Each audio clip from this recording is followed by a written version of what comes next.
Okay, we have the green bars, we have the live counters ticking up, so we should now be live, which of course means welcome back to the Storytime Network. It is Sunday, and we are here to play D&D for the last time this year.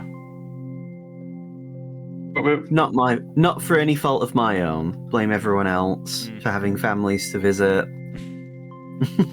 It's fine, I don't mind. So, last left our heroes: Seamus the half-elf bard, Felix the Eladrin wizard, Darren the Genasi rogue, and Aldane the half-elf paladin. The four of you made your way through the Aster Forest, with, of course, Rua and Prody. After quite a bit of walking, you eventually found yourselves, I believe it was Seamus and Darren noticed an archer in the far distance who was training an arrow on you guys. You called out, and another orc greeted you, who introduced himself and led you through the forest. He explained some of the different tribes within the greater collective of the Star Children, and their different roles.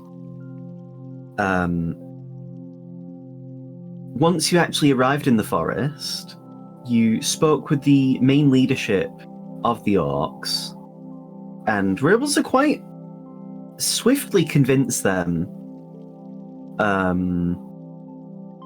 to be on your side, which was quite helpful.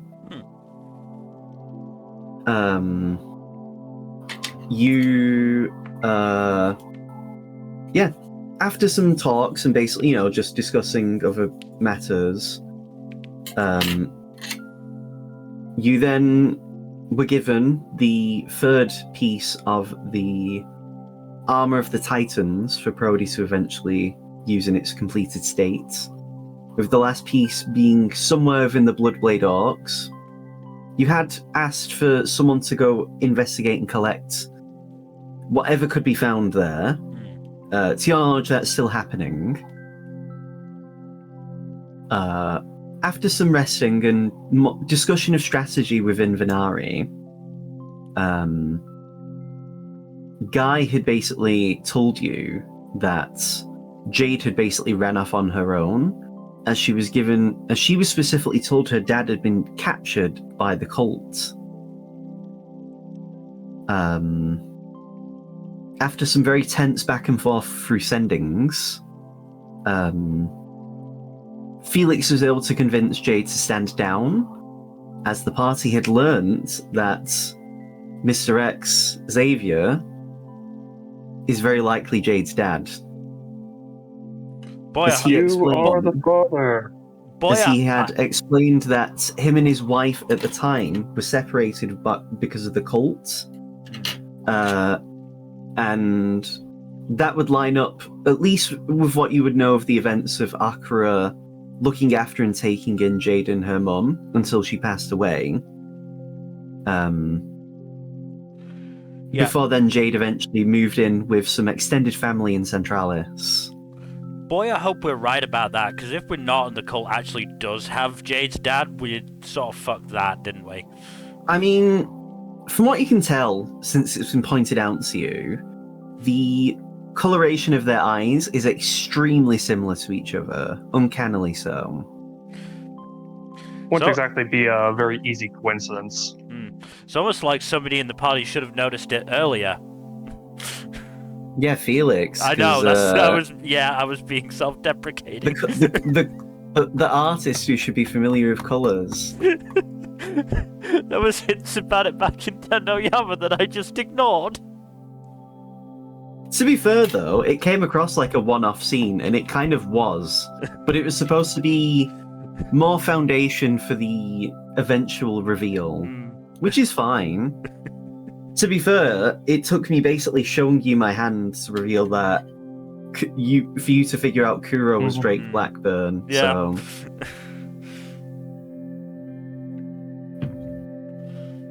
But anyway, so Jade has been told to stand down, which is very helpful. Guy and the rest of the soldiers that he's currently traveling with are on their way as well. And you guys are, as a reminder as well, was in the midst of your reconnaissance mission to investigate whatever the cult might be doing within the area of Turim's Tower.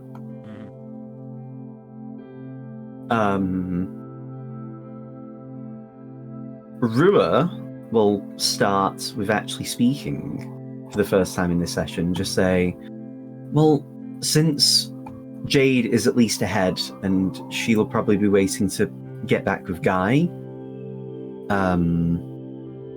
what if Dairon, Layla, Felix and I sneak up ahead because we're the most mobile and we have the best sneaking ability, and the rest of you guys can stay behind and actually meet us and collect us if anything does happen. Because out of character, it's going to be several days at best before Jade/Guy and the rest of those soldiers that arrived via boats will actually meet anyone.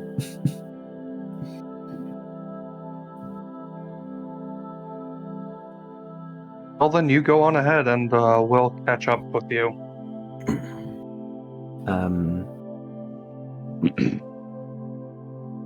Mill, give me a D100 roll. Aye. I'm just gonna separate the groups up a bit just because of for who's split off with whom. 39. Okay. So I also want Mill, Dairon, for Felix and Dairon even, for you to both do stealth checks. Well, a stealth check for now. And Rua will also do one, as well as Layla. How long is this lasting? Out of curiosity. So this is going to be an extended stealth check, so it's not too bad if you roll middling. It was more a question of is it worth casting invisibility? But if it's going to be long term, y'all some sneaky boys. No, it isn't. It'd be. Felix is especially sneaky. Look at that. You sure? Do you want me to?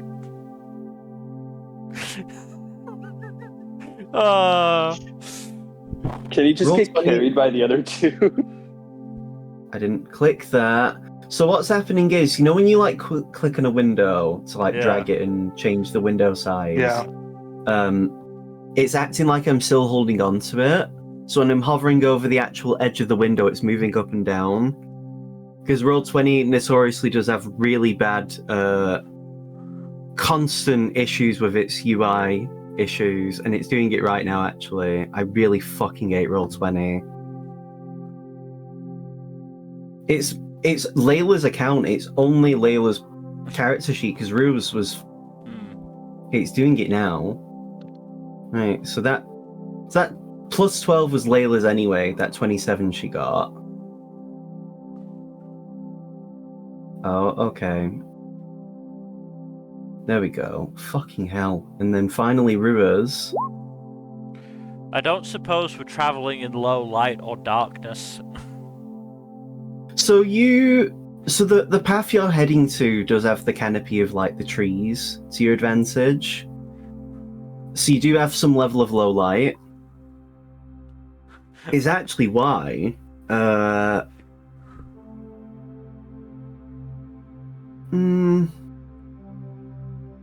Rue would actually taking advantage of this ability, which he never really gets to do, which is from his wood elf heritage. Could I use the cloak of Twilight to become invisible? Yeah, but the cloak doesn't have permanent night vision. It's only got several minutes of time. So you'd only be best using it when you get much, much closer. Also, it actually says I become invisible until I attack or cast a spell. Right, let me just check something. I must have not added... That's the description that I've got. That's fair enough.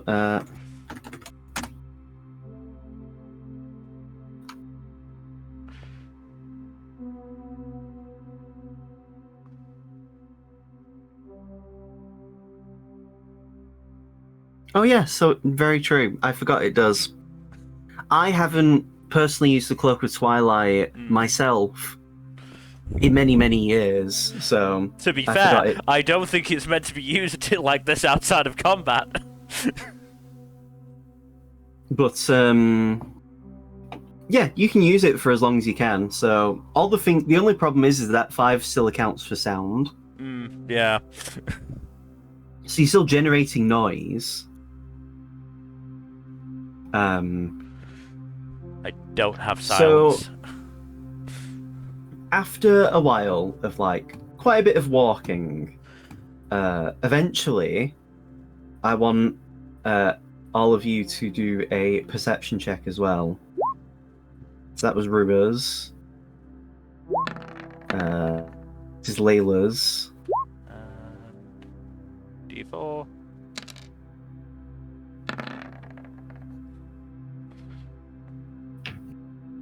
Dan. Yeah, sure. I'll take a 17 in this company. Good God. Hold on, I'm doing it. I'm just my computer's. You're not there. I know. Hold on. You've been left behind. Yeah, but you're not there, so you don't. You literally didn't Oh. listen to what I just said. You're not there, so you I don't ain't need to there. roll. Yeah, Dylan, you and I are staying are You, like a couple Mr. hours X, behind everyone else. you, Mr. X, and a few other people.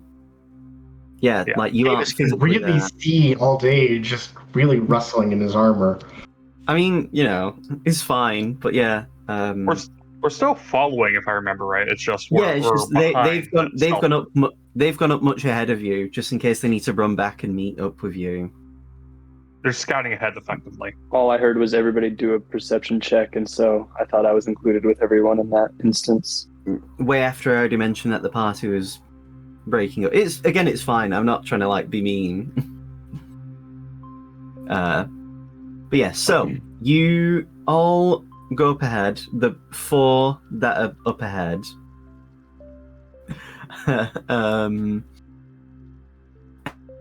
See some Cult of the Tarask members in the distance. You hear them before you see them, and you like find yourselves peeking out from some like bushes and brush.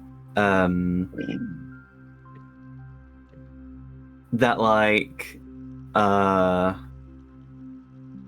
when you see them, you see from the looks of it just normal humans, like just standard members of the cult.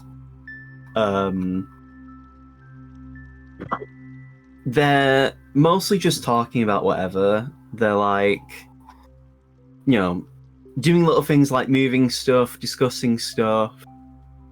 They're like, you see a few people like doing bits of training, sparring. You see like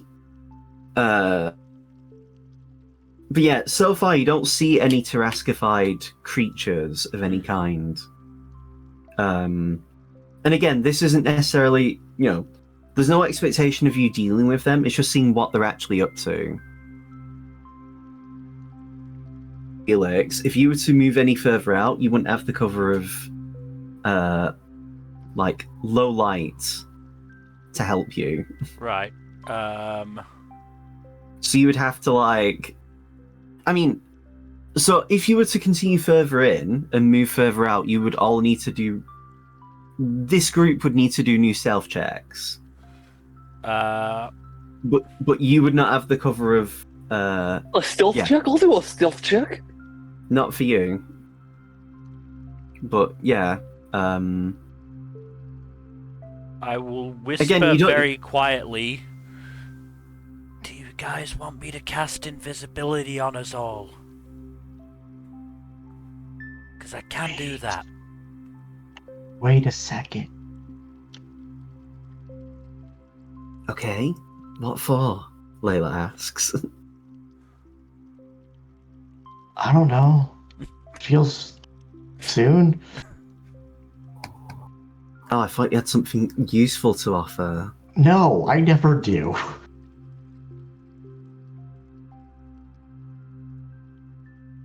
That explains a lot.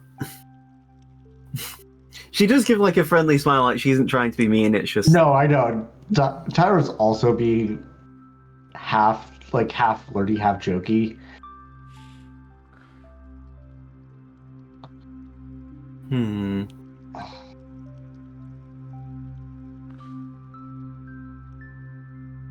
I mean, I could go the opposite direction and just blast them.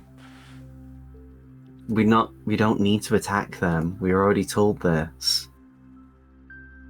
We were just here to investigate. I mean, if you want to distract them, but I mean, ideally we don't want them to know that Venari has us there. I'm just trying to come up with different options here.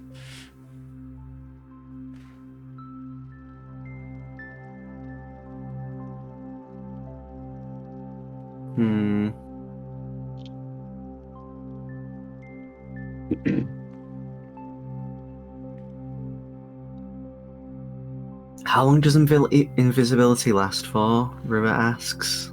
An hour or until you attack somebody. So either Dairon and or Layla or myself should be given invisibility. Not all of us, just in case we need to rely on those spells for later. I think the less people we have, the less likely we are to all get detected. And if any of us do get detected, we don't run back this way, we would run in a different direction to lose them. The only reason I'm saying Dairon is because between all of us, Dairon does have the best sneaking ability, the best perceptive ability, and between us all is the second most mobile. So then it's either between me or Layla who should get the invisibility as well. I'm confident in saying that I can tell I'm more perceptive than Layla, but I know Layla is sneakier than I. But I also can move faster than Layla. I'm gonna be honest, I currently have more 4th level slots than I do 3rd level, so it's better if it's 3 of us than it is 2.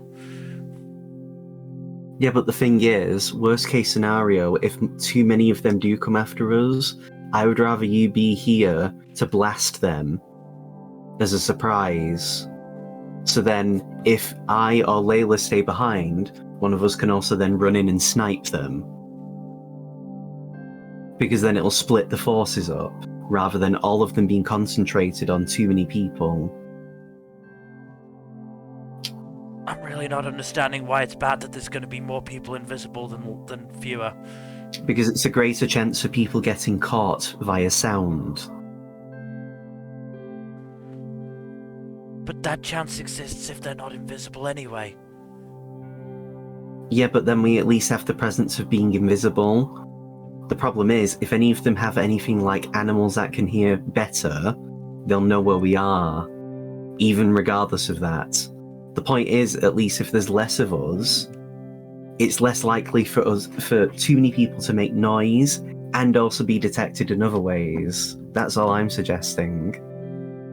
No, I'm really not understanding here. I feel like it's better if I don't. Dairon, do you understand what I'm saying at least? Because I don't want to have to waste any more time trying to make my language more easy to get.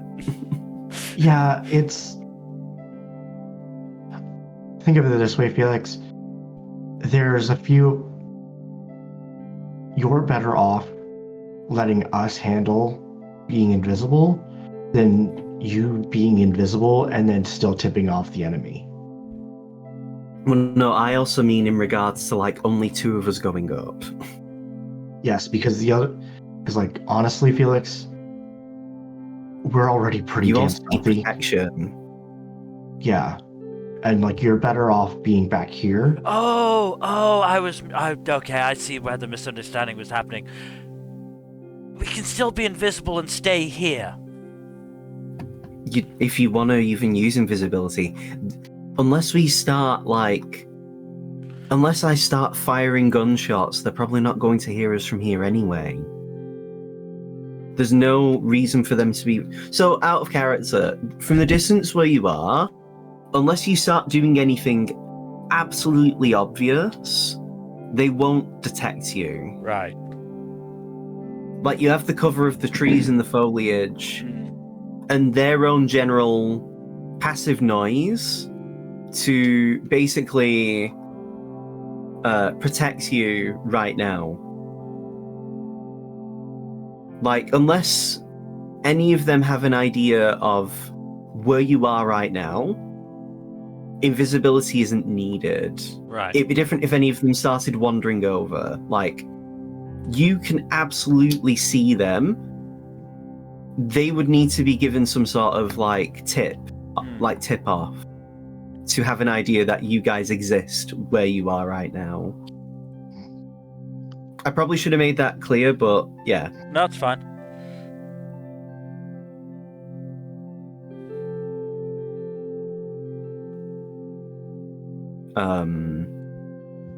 But yeah, Rue would say, just based on weighing up our abilities between Layla and I feel more confident going myself. Because I also, again, no offense to you, Layla, I'm more durable than you are. So if they actually catch us, I have a better bet of surviving any skirmishes. And she just shakes head and said, "It's fine. I'm not going to complain. You know, less chances I get to get hurt, the better." If we're Honestly, also, if we're we getting need closer, someone to keep an eye on Felix. Thanks. If we're getting closer to Scout, wouldn't it be better if I just used Arcane Eye? You know, the literal magical Why eye. didn't you mention this earlier? You were shouting down my suggestions! I got nervous. I got confused about what we were doing. If it weren't for the fact that I don't want us to get caught, I'd be punching the shit out of you with my Ravager arm. You know the arm that I used to manhandle the Bahia? That one. I don't know why that's so funny. Y'all. I was really not understanding what we were doing.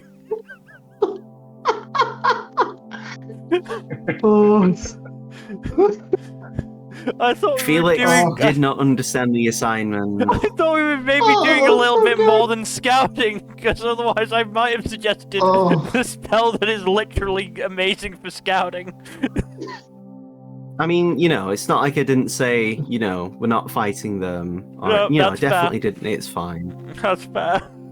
To be fair, there's been an entire week in between this session, so. Oh, I woke up early today, my Holy brain's shit. not 100%. I can tell. Affectionate. I'm crying. So do you want me to cast a spell? Yes, obviously. Okay. I'm sorry. Please don't get too upset with me. It's fine. We wouldn't be needing to do this if the cult weren't fucking dickheads. So you cast the Arcane Eye, yes? Yeah. So you cast the spell and you send it out. As you are investigating, at least from the area around and like a bit outside the actual tower, there's quite a few humans. You count about like 22-ish. Like 22, 23. Thankfully, Term's Tower does have a few windows, and like, you know, so you don't even necessarily have to fly in to the tower to like look around. And you do see about 4 more people inside the tower.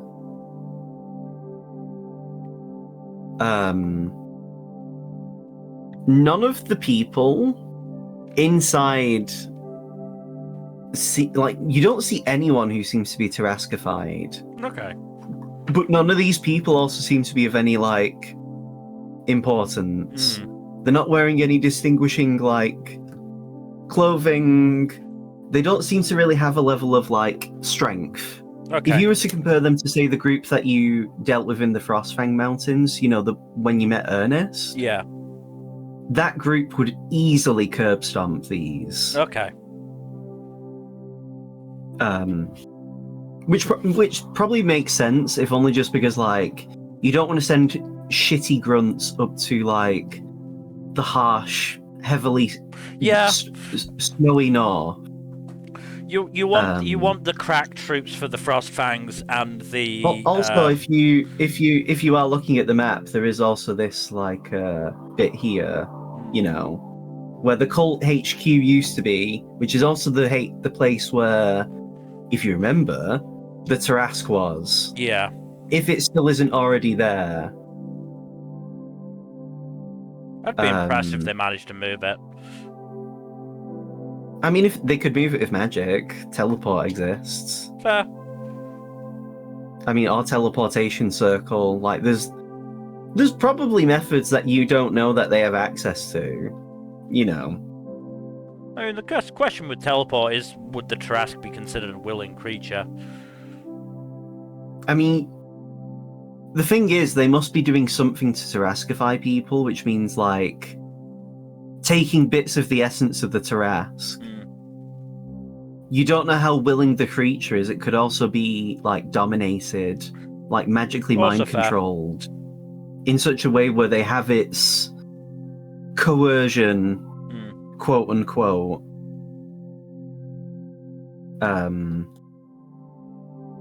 To your knowledge, the Tarask isn't a creature that necessarily is something you can reason with or, like, converse with. But the fact that they have it in a state where it's slumbering to some degree, and they seemingly haven't woken it up doing whatever experiments they're doing. Yeah. It leaves far too many implications with no answers, like no clear like inference to be made. But you wander around with your arcane eye. You look around. Give me a perception. Give me 2 perception checks to listen to some conversations. See if there's anything of see if you can hear anything that might actually be helpful. Well, that's a good first roll. Jesus Christ. My oh my. So,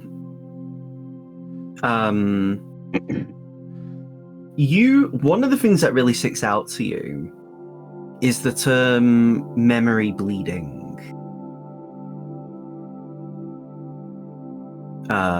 In fact, one of the things that gets mentioned in this is that apparently Orkan is beginning to receive memory bleeding from other Taraskified people and creatures.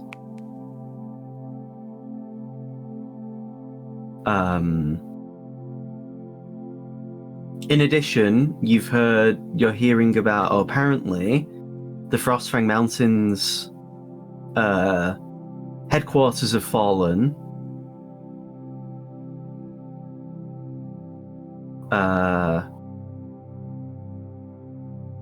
And apparently, Asta, who's effectively the leader of the cult, Orkan, Colgin, Kraos, and Balazar are all in Centralis together.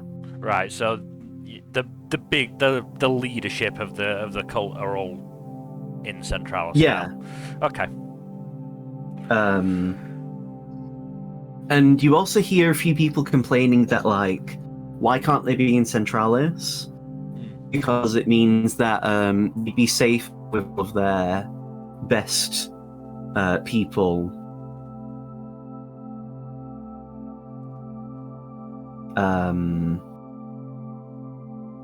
You don't really get anything else much of value, but you do hear a lot of them mention the bleeding memories. Yeah.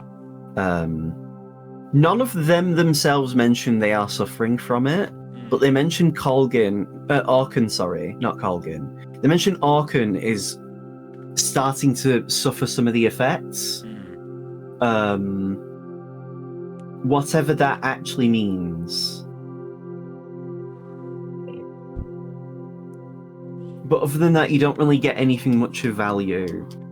Orkin Oh, being, another thing actually. Orkin being Aldane's Aldane's uncle. uncle. Yeah.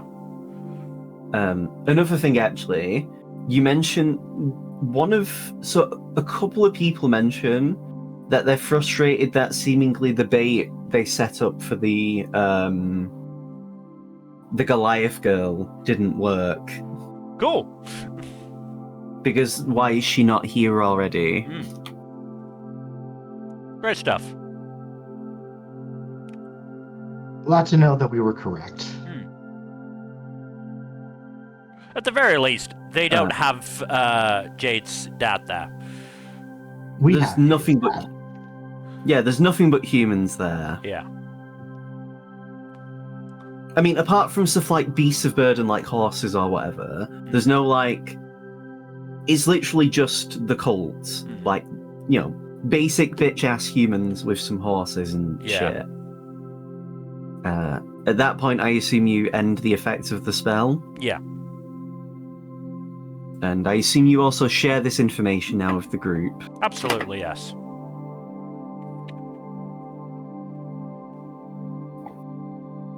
We should probably head back now then. The sooner we can tell the others, the sooner it means we can just start planning. Yeah. Honestly, you, Felix, or Seamus should ask Ernest what the fighting abilities are of Balazar and Alistair, because those two are the people we've actually not met out of the currently active members of the cult. Because if we do cross paths with them and we have to fight them, it'll be easier to know what we're up against.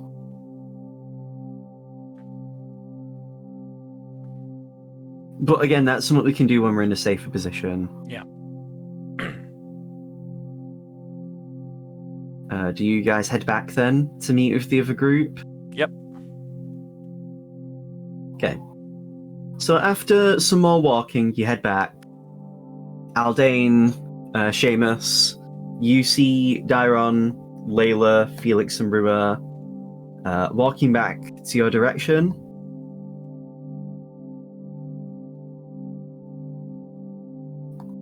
Hi, guys.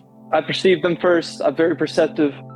I perceived them. I'm imagining, Yes, like, yes. Seamus just jolting out of sleep when he says that. I wasn't napping, I promise.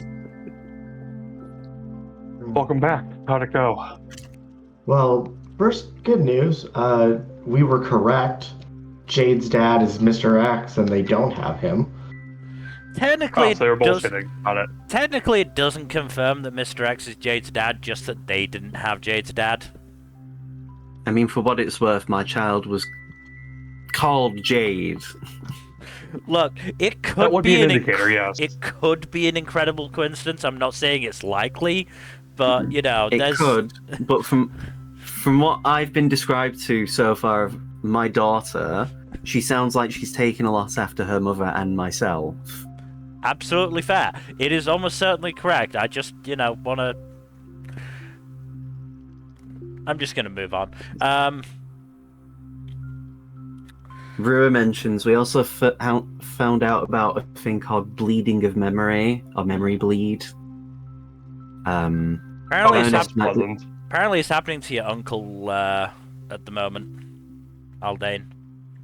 What We should happened to an probably- extra fucking guy? I don't mentioned think it's to happening these to Seamus's uncle. What? I have an Seamus's uncle? I mean, Seamus, your uncle would be dead, or any uncles you Yeah, don't pretty have. much. Yeah. He's back. He's alive. No. I was gonna say, like, imagine just casually dropping. Apparently, one of Seamus's uncles is still alive. That'd be wild. Daddy? Bob, his name is, because Bob's your uncle. Tio? But yeah, Rue would say, and I mentioned this earlier to these guys. You, Seamus, or Felix should ask Ernest what the fighting ability of the Kraos and Balazar, not Kraos, what Astra and Balazar's fighting ability is, because they're the two Can I just unknowns. relay that question? Yeah. I'd also suggest one of you ask Ernest what memory bleed is. I feel like some of us already have theories on what it could mean, but knowing the actual what their definition of the term would be very helpful. Seamus, if you could do that, I've spent 2 spells on sending already today, and it's. Yeah. So let me see. We want to ask what memory bleed is, and then also the fighting strength of Balazar and Alistair. Aster. Less the strength and more the style, I think. Yeah, what kind of fighters are they? Yeah.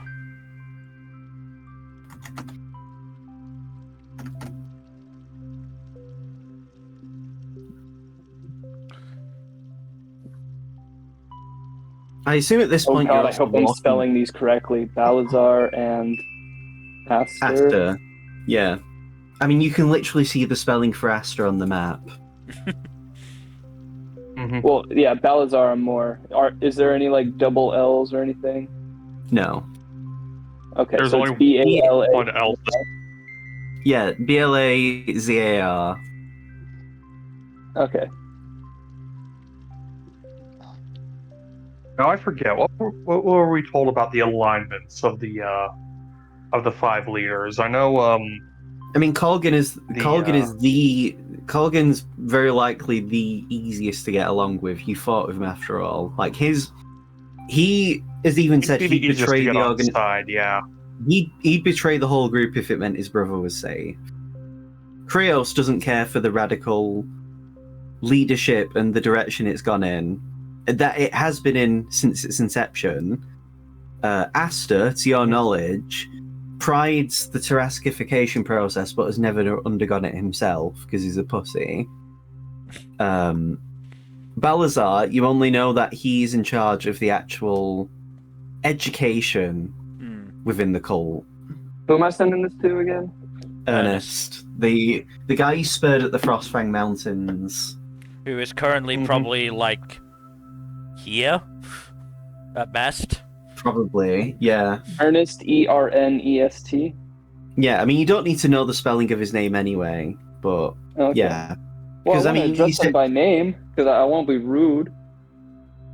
Yeah, fair enough. Admittedly, the last time we got a Cult of the Trask member's name wrong, I got pulled up on it by that person.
Hardcore typing actually going on right now. Also, if we do need to attack Term Tower, I'm fairly sure it'll be a pretty easy fight. There doesn't seem to be anybody that strong over there. Well, that's refreshing. Not We're only going to have a much harder time when we get Centralis, so... Oh, I mean, almost certainly, if nothing else, numbers are going to be the biggest factor there, but there's, like, no more than 2 dozen people there. At the tower? Oh, that's easy compared to some fights we've been in. And you say they're all grunts, basically? Yeah, like, the group at the Frostfangs that we fought with the dragon, those guys would have eaten the Term Tower group alive. Literally, as There it you go. turns out. Literally, metaphorically, or both. Exactly 25 words I counted. So, memory bleed. Memories the Tarask is receiving from Taraskified beings. Balazar is a caster, enchantment wizard. Asta is a cleric, not sure of domain. Okay. Aster's the Thrask worshipping nut job, right? What? Well, no, Yeah, that's Asta's just Balazar. the leader. Balazar's basically the guy who's like educating the people, like his, he's like managing what actually is being taught. Of course, he's a wizard. Of course, the leader of a cult is a cleric. At 100% scans. I mean, if you want to know more about like the memory bleed in particular, like you could always ask, because he can't send sending, so he can only give you what he could fit into 25 words. Up to you guys. Do you want me to send more? I mean, Rue would suggest we could always. I mean, if Felix is willing to take the hits, the potential hits, contact of a plane and hope that we get someone who is in the know. Okay. We've got potentially a month before the real bulk of the soldiers we need are actually here. Like, it's not as if we're dealing with a feeble mind. We actually have the time to kill. I know it's not fair to you, Felix, and I'm not saying we should, like, risk you having to suffer. It's just, if we look at this completely pragmatically, we can afford the time. We can. Not here, of course, but back at Venari. Also, in the time we've been, waiting, Turim sent me a sending. They are looking to actually work with Felix once, we're all back, to have Turim and Felix go to the crossroads to teleport people from there to get as many people across as possible. Yeah. Oh, that sounds daunting. Well, all it would mean is we'd get like 13 people. How many people is it, Felix? You can bring 7 people with you, right? I can bring 7 people, yeah. So that means we'd get an extra 13 people to Venari. 13 or 14? 13, not counting Felix and Turim.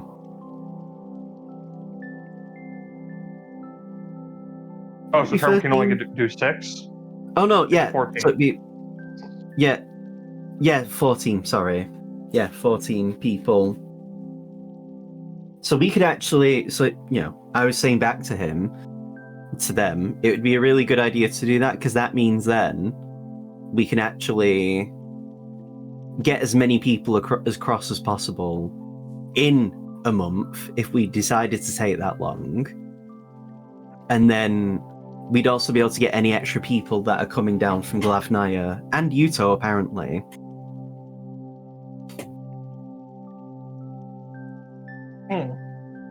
But that's something we can deal with when we get to Venari, because we'll actually have a map and we'll have a better stock of our resources. I'm imagining you're saying this as you're actually walking back to Venari. Yeah. We wouldn't have just stopped. It would be, no point. Unless you want to make any other contact. Let's stop and stand around in the woods. This is just a great idea. Unless you want to say anything else, we can just skip to going back to Venari. Yep. We don't really need to clear out the tower. Again, we've got a long time to workshop the plan. We don't need to do it right this second. So you spend the couple of days heading back to Venari. At this point, when you finally arrive, Xavier will just say, "I'll be around if you ever need me for anything." We'll let you know when your I would daughter gets here. recommend you don't. I would recommend you don't try to leave Venari far. The less, I don't want the people here to be caught up in this conflict. That is absolutely fair.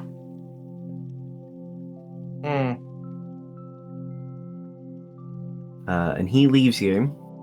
At this point, you're reunited with Karen, Turim, and Prody.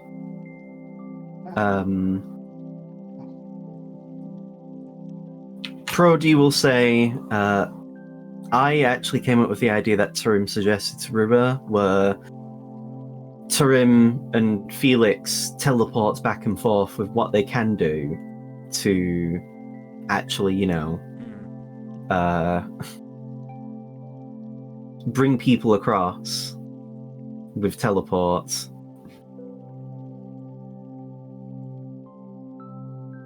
Just because then, it cuts out the time.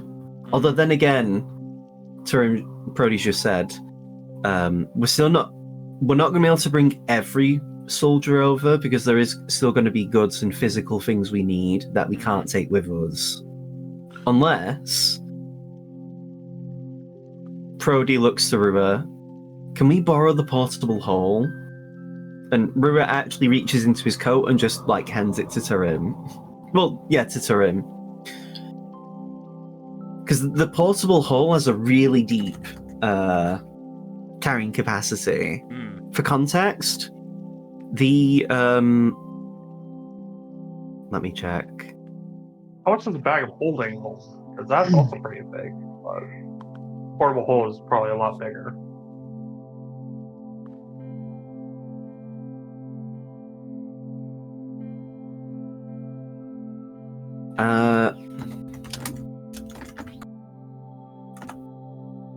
So the bag of holding can hold up to 500 pounds,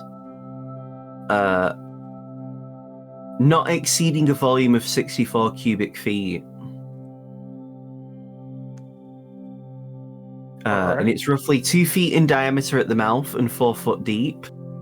The portable hole is a extra-dimensional hole 10 foot deep.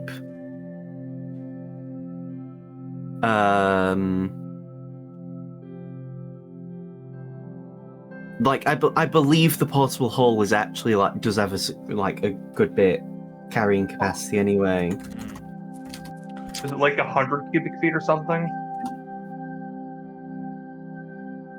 So it would translate to 282 cubic feet. Or 8,000 liters of empty space, to put it into comparison. That's that. The portable hole is only limited by its volume, really. So, yeah, they can actually put a lot of physical matter in the portable hole.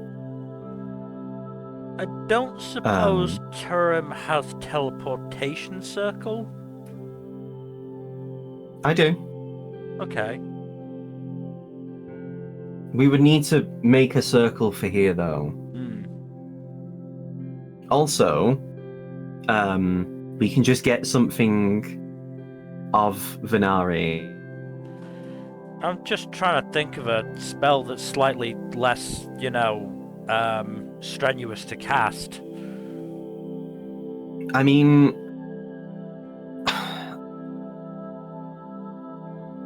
you do make a good point. If we organize quick enough and move people quick enough, we could get more people through the teleportation circle than we can transport via teleport. The only problem is, any materials and resources I had for teleportation circle are not with me, as you can imagine. Fair, okay. I actually... Are they... I mean, if they're in, I was going to say... we could just teleport to Rainwall and grab them. Turim nodded. If you give me a second, and Turim just, casts a spell and they vanish. Yeah. Turim just teleports. Look, if we're at the point where travel time is not necessarily, or travel distance is not necessarily an issue here. You get ascending Felix from Turim that says, "Got the materials. I'll need tomorrow to set up the circle." Very fair. We'll await your return.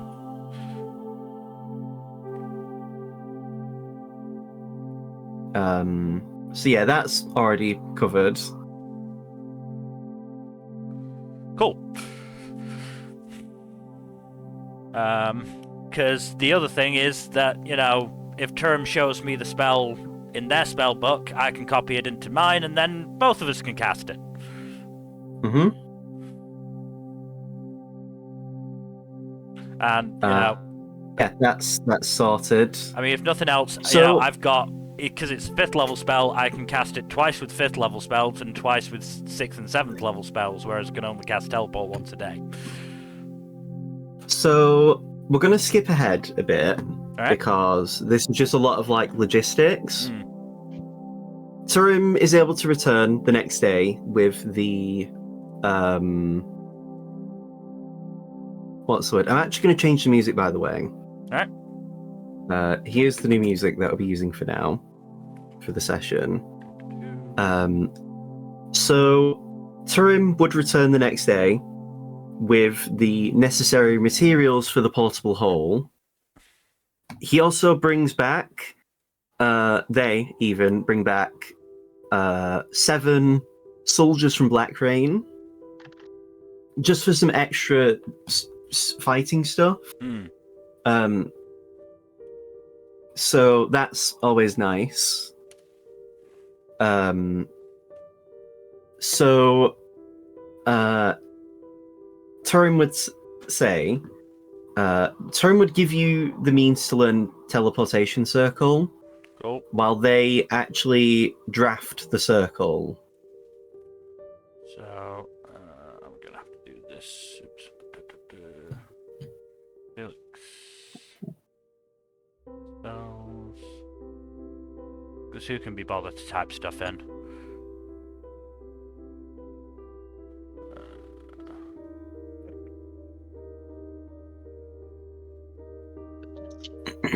Teleportation circle. Right. Okay. So what to replace? I've not used. Turim Flash also got enough to actually do a teleportation circle in the crossroads, yet. Okay. because Turim's just that guy. Hmm. So Turim would say, I want you to actually come with me, Felix, because then it reduces the use of the spells. I'm happy to cast teleports, because this would have been days ahead. Hmm. I'll cast teleport to get there, and then I'll do the circle again, so we have both the two-way passage. Because then it also allows us to bring animals through as well. Yeah, I'm fine with that. So, over the course of 2 weeks, the vast majority of the fighting forces that are going to be used to help break into Centralis are in Venari. During this time, we're going to actually roll time back a bit, as sometime, in between Felix and Turim breaking the economy of travel. As one does. What's an economy if not something to break? Look, we're operating Guy. on Star Wars. We're operating on Star Wars rules at this point. Guy's I think Game of group Thrones would have- rules. Guy's group would have appeared, Oh, I need to put a Which bell on means- you. which means Jade's Oh. group. Jade is with them. Ah, All of those soldiers. At this point,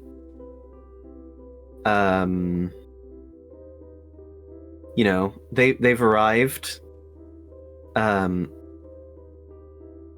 Guy looks to you with a tired smile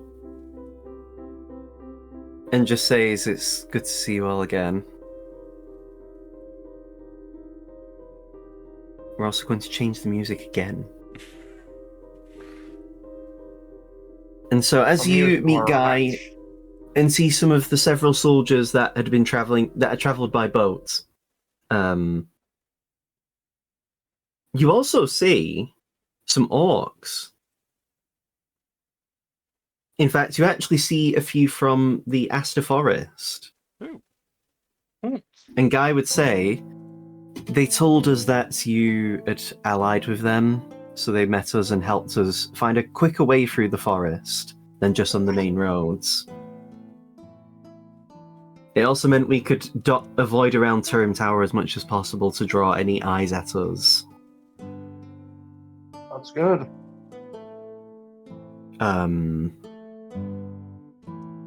But yes, it's good to see you all again. It's been rough, especially, and he points with his eyes in the direction of Jade. Is she okay? You ask her yourself if you want. I'm not bothering. Oh, we're doing that great, huh? I'm unhappy that she ran away, but I'm over that. I'll be completely honest. I wasn't raised to deal with women where I came from. Women had positions of power in my hobgoblin tribe. I was not in a position to know or care. When I grew up, I wanted to hang out with boys. Fair. Fair enough. I'm not one of those people that hates women. I'm not a misogynist, let's get that out of the way. What? I'm not going to pretend I understand what she's going through. And as it stands right now, I don't care. Okay then. I'll just talk with Jade then. I'm sure she has someone else she wants to talk to. And he actually, you can tell he's not really angry, he's just stressed. Fair. He knows he's going to be the captain of the guard in Cordis when this all blows over. Mm-hmm. And the only reason why is because the man he loved died. Yeah. That's rough. We really did our best, all right? Yeah. Jade walks over to you guys and says, "Where is he?" Here, Jade. We'll show you. You lead Jade into the inn that you guys have been using. At the bar is the famous Goliath that you know and at least tolerate. I'd like to think you like him, because, it's not as if he's not wronged any of you. He's not our disappeared dad. Mm-hmm. Right, exactly.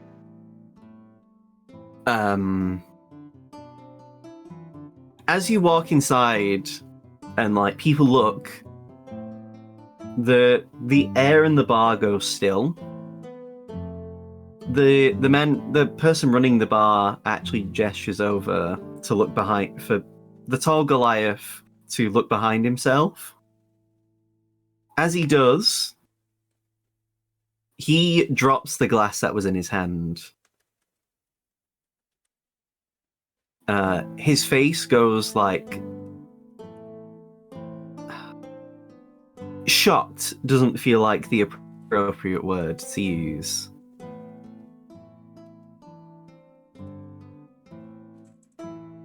The young girl, who at this point is only 16,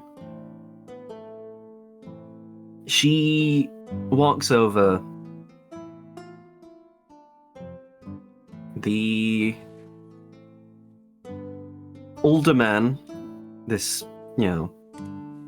other Goliath in the building, gets up from it and walks over. There's no words that are shared between the two.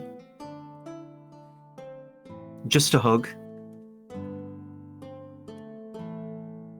You can tell both Goliaths are pretty much using their full strength as they hug each other. Does the strength of the hug cause a sonic boom? If it weren't for the fact they're so practically evenly matched, you could almost imagine the bones crunching from within for a lesser person. Looking at them side by side, they can't not be father and daughter. The height she has, like the build, when their eyes open and look at each other, it's like, just short of a DNA test. What's DNA? A deoxyribonucleic I think acid. it's a song. It's that one Pokemon. I got. But yeah, like, and Mr. X is the first one to break the ice and just says, I gave up, honestly, on looking for you and her. I looked everywhere I could. And she just nods and just says, I don't blame you. I mean, Mum did die. After eventually, she did pass away. She did want me to look for you, but I couldn't bring myself to do it. The two give each other knowing glances, and Mr. X brings Jade over to the bar, and the two start talking. You watch as the bartender pours 2 glasses of whiskey, but Jade just says, "I'm 16," and then he's like, "Oh, okay." he hastily Quick question, Kaido. It's been a couple of years since Jade was introduced. Isn't she 17 or 18 at this point? She's 16. I said this just a moment ago. In Okay, universe, okay. because she had you actually went to her birthday party where she turned 16. Oh, okay, that's what I was thinking of. Only a year has really passed since the beginning of the campaign to now. Everyone would be a year older. Or 2, depending on how early in the year it is, that you would have had your birthday. But yeah, Jade is still very much a teenager. She's, And in Centralis, the legal drinking age is actually 21.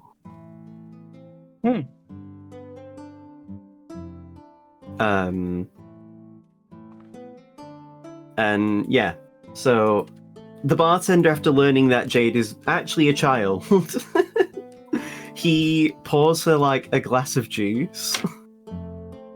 And Mr. X actually says, "Can you make 2 of that?" And he also gets a glass of juice. And they just start talking. It's one of those where there's a lot to cover, and they only have so much time before Jade has to go out and actually, fight. And so, with that dealt with, then, again, the breaking of the traveling economy occurs.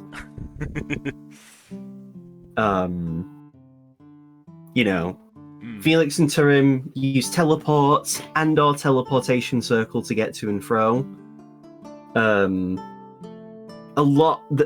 portable hull Rura provides gets a lot of mileage for stuff like food, drink, equipment. They get as many animals as they can across as well. Quite a few of them seem to start talking. During the time that this would have happened, one of the druids from the Aster Forest would have actually offered to awaken the horses. to make it so they are more amenable to the teleportation process. Does nobody Bearing have... in mind, Awaken is a level 5 druid spell, so Does nobody have speak It with drew at some animals? point. Have we tried asking the animals before giving them an existential crisis? I mean, this is their home as well. And would you have not chosen to awaken your pet horse? Rua asks. Yes, we always mourn the greatest of all time. The MVP. The goat horse. But yeah, like that's what Rua says anyway. Yeah, during this time, eventually, towards the end of this long and arduous process, Turim brings along Hayato, Drick, and Hawk. Ernest. So Do we pick up Ernest would have been picked up. God, I'd feel bad So at this if we just point, left him he is with walking. you, and he's just like, you know what, that walk was great. I honestly would have just preferred not even making the attempt if I'd have known you would have beat me to like here. In We're fairness, sorry. it wasn't really the plan, and then we just started It's fine. bamfing I everywhere. don't care. It's fine. I really don't care. What is this BAM thing you speak of? You mean Oh. teleporting, right? It's the sound Torrents effect that I won't use be- in my mind when we teleport. So Torrent won't be there Makes with sense, you makes sense. purely because he needs to look after Torrent in case the cult decides to escape at the ocean. Hmm. Because he actually wants to sink their ships if they Yeah. leave by boat. Like he actually has Or told needs to you. look after himself. Yes, very true. He Everyone should look tells after you themselves. he tells you explicitly, unless you tell me otherwise, I'm sinking any ship that leaves Centralis. Sounds fair. Fair enough. Worst case scenario, What the fuck? I will it's a gritting truck. I will personally revive any innocent people that happen to be on the boat if it sinks, but I'm not taking any chances. Fair. Understandable. No, I completely get it. And so, eventually, the day finally arrives, guys. All the forces are ready, all the pieces are in place. During this time, as well, as the Frostfang orcs have arrived that they have sent, and during this time as well, let me just find the song I want to use as so during the 2 to 3 weeks of like Felix and Term especially hard carrying the operation with using teleports.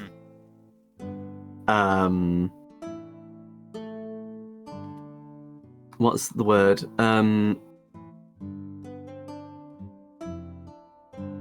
We're going to use this music for now.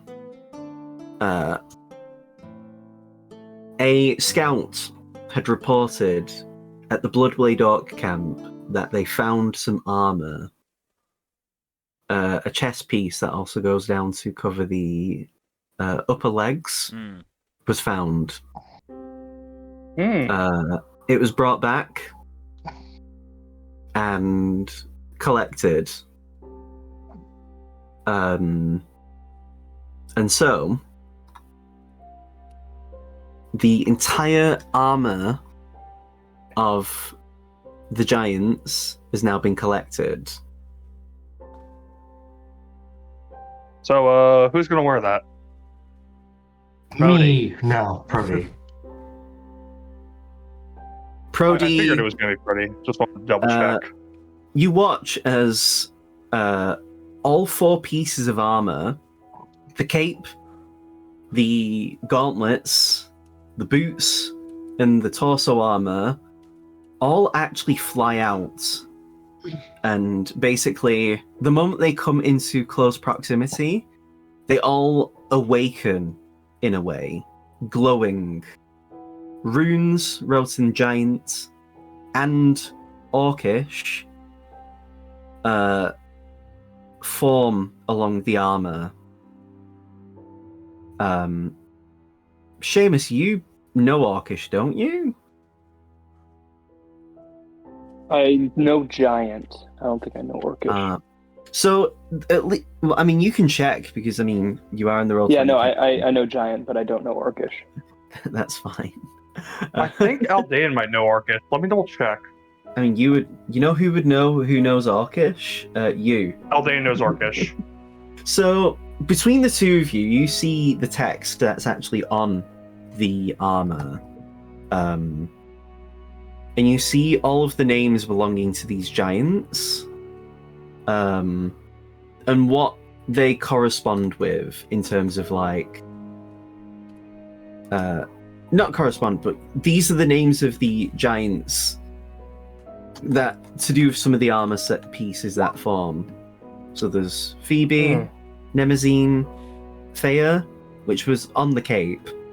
There's also Tethys, Themis, and Rhea, Oceanus, Hyperion, and Iapetus, as well as Cous, Creus, and Cronus. Remember the Titans. These names appear on with the Orcish text, but the text that's in Giants, it doesn't mention names, but it mentions one of the things interestingly it mentions is about how they were the original children of the land, and how the adamant is the reason they can have the luxury of being allowed to live on the land. Adamant, that's interesting. So, adamant is in the actual word. If anyone wants to roll like a religion, so if anyone wants to roll a religion check, they can. Sure, why not? Actually, anyone? I will pretty good Aldean's on dog that. shit religion modifier. So, everyone who isn't Aldean, you Yeah, know that the adamant religious is guy. actually, you know that adamant is actually an archaic word for diamond. Usually, when someone's referring to adamant, it's referring to the oldest recollection of the god of the land. As in some old texts and old folklore, it said that the god of the earth themselves, you know, the one that Tyrell is namesaked after, vaguely, apparently they were actually born from a diamond. It's not known if it's true or not, but it's also the source of the names of why Goliaths tend to name themselves after stones and gems. As apparently, the original god of the land was named Adamant because, you know, diamond. Much like how, you know, Jade is named after Jade, and so on. If anything, Xavier being called Xavier is an exception. You know, in rare cases, some Goliaths do get rid of their old name. But again, it's not very common that it happens. Maybe Xavier's old name was Onyx or something. You could always ask him. But, yeah. With the armor, it activates for Prody. He wears it. The armor, well, magical equipment, I believe in 5th edition at least, is supposed to like actually adapt to the user's build and size. Yes, that is true. Thank you again. I was expecting you to confirm. So yeah, it fits him perfectly. He looks like the part of a orcish hero. And so, you are given a deadline. In only 2 days will the campaign to set out to free Centralis will happen. If any of you want to, I'm giving you one character / group that you would be able to speak to before you head out. I will type in Discord because it'd be easier to just see it in a better format who you can speak to. Some people are more than one.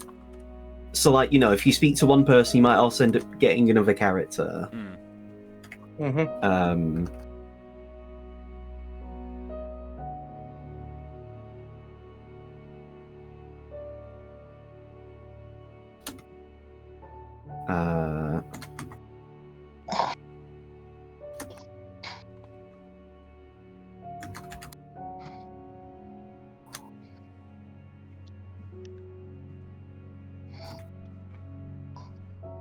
I'm going to assume that we are done, you know, transporting people now. Yeah, like it is, again, like, any spell slots you would have had, like, just assume they're full. Because this has been, over the course of weeks. It was more a case of unpreparing teleportation circle than anything else. Oh, yes. I mean, you might need to make a quick escape. You know, it... Like, if we're making a quick escape, teleport is going to be better than circle. I will say, though, because of what you've done, peek behind the curtain, you've given yourself the best possible chances to infiltrate Centralis. If you hadn't done all of these steps, the chances would have been lesser and lesser. Yeah. To a point where potential NPC deaths would have been unavoidable. Oh, so we did the we got max war score before we invaded Earth in Mass Effect. You made sure the Normandy was fully upgraded before you attempted the suicide mission. And everyone's loyalty was completed. Gotcha. Apart from Zaid, So who we're doing true Paragon runs. You can do Renegade and still do it. You just Paragon have a less for complete life. experience. But yeah, so Paragon till death. Jade and Xavier is a group. You've got Hayato. There's Turim / Guy. Rua / Karen. Hawk / Drick. Brody, Tristina, and Layla. I'm gonna do a D4, and whoever gets what gets what. Once someone is talked to an NPC or group, you can't pick the same person. So say we roll Felix, and Felix decides to seal Layla from Dairon if Dairon wants to speak to Layla. That's tough luck for Gen if they wanted to do that. Speaking of Felix, actually... Of course it was me first. It would be so funny. It would be so funny. I'm not going to. I would appreciate the hustle, though. See, Gen is saying it rest would be assured- so funny, but the tone of voice makes me think it would not be so funny. It would be hilarious. I would die. Rest assured that if I were to do that, which I'm not going to, but if I were, it would be to Wingman. No, We have fun here, guys. I'm gonna go talk to my wizard buddies, Turim and Guy. They just start calling you the W word. It's like... No, I can't. I'm not black. I'm not gonna make the joke. I won't even pretend to even allude to that word. You know. So sorry. Just before we actually start this, a couple of things. Are we actually gonna go through with the contact of the plane thing for memory bleeding, or do we want to do that after these talks? So Ernest would have basically said, I forgot to mention this. So he would have just said, what it is. Okay. Basically, part of the ultimate Taraskification process is not to make people better necessarily, but so that all of the memories are given to the Tarask, so that when it finally awakens, it will have adapted so much that it has built-in resistances, if not immunities, to some of the stuff that Taraskified creatures have dealt with. Right, okay. Which and apparently, according to what Ernest has heard from Colgin, or did hear, the Tarask is already starting to show signs of adaptation even while it's slumbering. Right. And has apparently even started developing traits from other beings. Somehow. Wonderful. Which includes magical resistance. I hate this. I hate this so much, Kaido. So it's not even just dealing with a Tarask, it's a much stronger Tarask than the actual... Yeah. Lovely. So, yeah, that's... the other thing I was going to ask... Also, Memory Bleed also has been used for the loss of self when people undergo Taraskification. Right, okay. Apparently, because the Tarask is a mindless creature, it's... the void, you could say, starts affecting the creatures who are Taraskified, which is often why they go insane. Okay. The other thing I was going to ask is, does anybody in the army that we've now gathered have a scrying focus? Because I do have scrying. So if you would have asked, a scrying focus would have been gotten, or during the time, Turin would have given you, Turin would have given you the item they would have been using, that they used to teleport to Black Crane, back when they procured the materials for the teleport circles. Okay. So you on your own time could have gone to get it yourself. Yeah. And you would have just been given it because of how helpful you've been. Right. I mean, yeah, again, this is not something we need to do right this second. We can do it like two days before, for example, but, you know. You can just put scrying focus in your thing. Okay. But yeah, so you speak to Turim and Guy, yes? Yeah. So you approach them and they're just chatting. They are actually at the bar in Venari. Oh, Felix, it's good to see you, Turim says. Good to see you too. You ready for the big event in a few days? I mean, I'll be hanging out mostly from the back, so I'm not too bothered. I mean, that's very fair.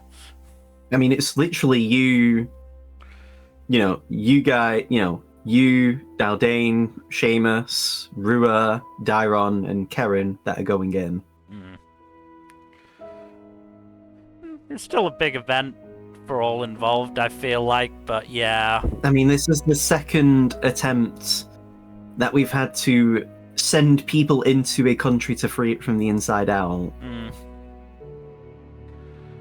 Hopefully nobody takes over Black Rain while we're gone.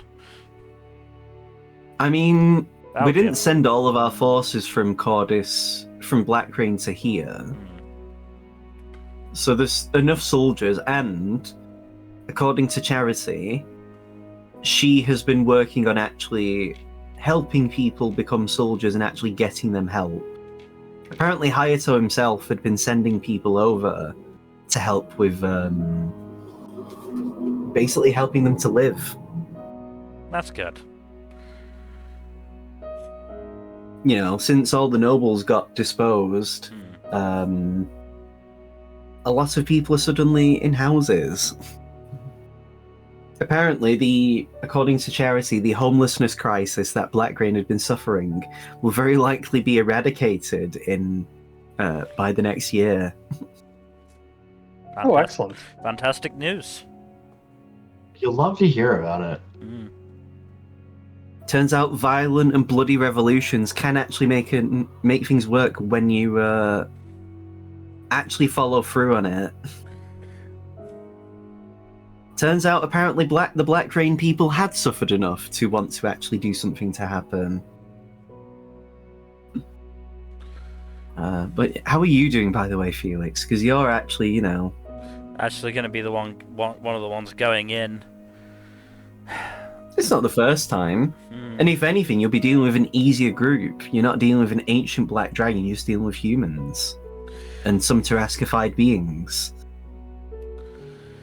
I mean, there's a bit more of a... Wow. I mean, we didn't know until we actually started the invasion that there was a personal aspect to the Black Rain invasion, but, this time around we're going to have to deal with... Probably going to have to deal with Zarus, and... Oh yeah, Guy starts like, oh yeah. And Aldane's uncle is going to be there. I actually killed my uncle, before I left my hobgoblin tribe. Apropos of nothing. I mean, I don't... You can tell... You actually see, like, 3 glasses in front of Guy. He's had 2 of the 3. Yeah. And he's nearing the end of the 3rd one. I mean, I don't think Aldane has any, like, emotional connection to the man, but it's still going to be a bit rough, I'm sure. Nothing else, the actual fight. And I don't know. Who do you think Aldane will want to deal with first, though? Zarus or his uncle? I don't know what Aldane is actually going to do with Zarus is the thing, because I'm not sure he could bring himself to kill Zarus. Turin will chime in and say, to my knowledge, according to what I've learned of the Tarrasque in my years of being around, and also from Ernest in the talks we've had, there isn't an actual way to reverse Tarrascification. Best case scenario, you subdue Zarus, but he will eventually have to be put down. I'm sure the rational part of Aldane's mind is thinking that, but the emotional part is... I'll be completely honest, it's not Aldane that I care about, it's more what Oriana will care about. That's sort of the She's going to be the one who who has to deal with her dad being killed. That's the crux of it, and that's why I think Aldane might hesitate. Well, then you or someone else will have to pull the trigger. Oh, I'm sure Darren would do it happily, but I don't know if Darren will do it happily. They're not a psycho. Did we tell you what they did in the Blue Sands Resort? Yeah, I was there, Guy said. Oh yeah, you were. I hope you enjoyed that vacation. Yes, and thank you for those. I did. It was appreciative. We'll have to take you back there when all this blows over. I'm gonna be in charge of the guard. I'm gonna be in charge of the lower district guard. In fact, I don't even know if the upper districts, like the middle and upper district guard captains, are even alive. I tried sending them, but I had no responses, so I can only assume they're dead.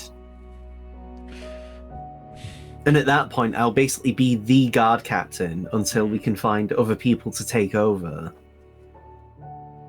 Like, you thought my job was already hard, it's going to be even more difficult.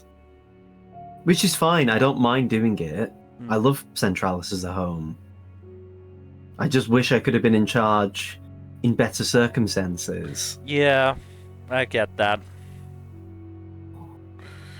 The other thing is... Honestly, I would have probably... if I could get hold of him, I'd ask Rashin if he wanted to take over the Middle District. I have a feeling he would say no. Well, yeah, of course, but I'd still ask him. That's fair. And I'd try and guilt trip him. That's fair. The other thing I'm sort of worried about is everything we throw at the Tarrascified people. It's one more thing that might not work if the Tarrasque awakens. That's why ideally you either avoid fighting them as much as you can, or you kill them as quickly as possible, so that hopefully those memories don't bleed into the Tarrasque in a way where it can learn too much. I mean, obviously The goal is to make sure the Tarask doesn't wake, but I don't know. I have a bad feeling. Okay, Han It's Solo. Well, there's not much we can do if it does awaken other than deal with it when it happens. Guy says, ideally by that point we'll have dealt with the cult, so we could hopefully regroup a bit. The only problem I have is that if the Tarask has been moved from where Turim's tower was, if it has been moved anyway, hopefully it isn't near Centralis. Because if it does awaken, I would hope it's in an area where we can afford to leave it for a day or two before it gets near anywhere, so that we can actually recover and plan. I'm gonna try and scry on Colgan tomorrow and just see if there's anything else we can figure out. Maybe he happens to I already hear tried, Did- Turim says. guessing it didn't work.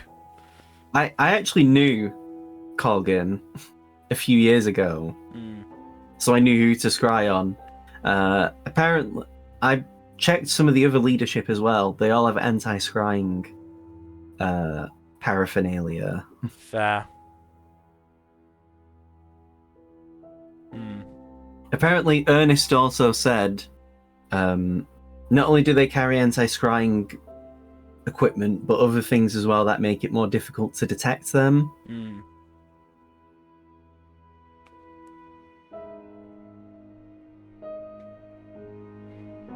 Well, Guy actually gets up from his seat and just says, I'm heading off to bed. I need the rest.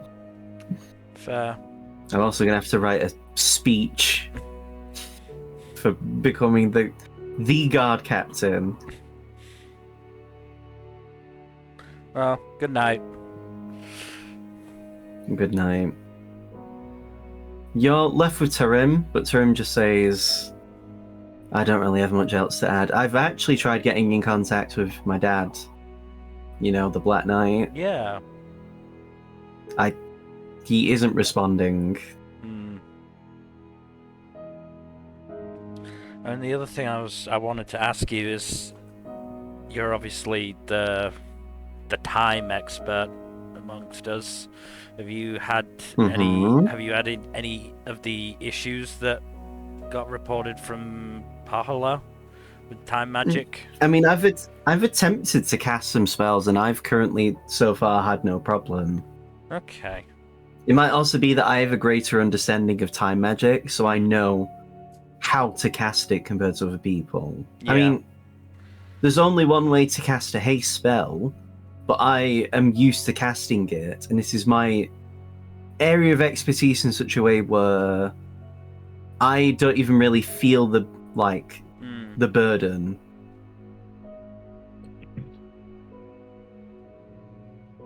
That reminds me, actually, I've been working with Prody.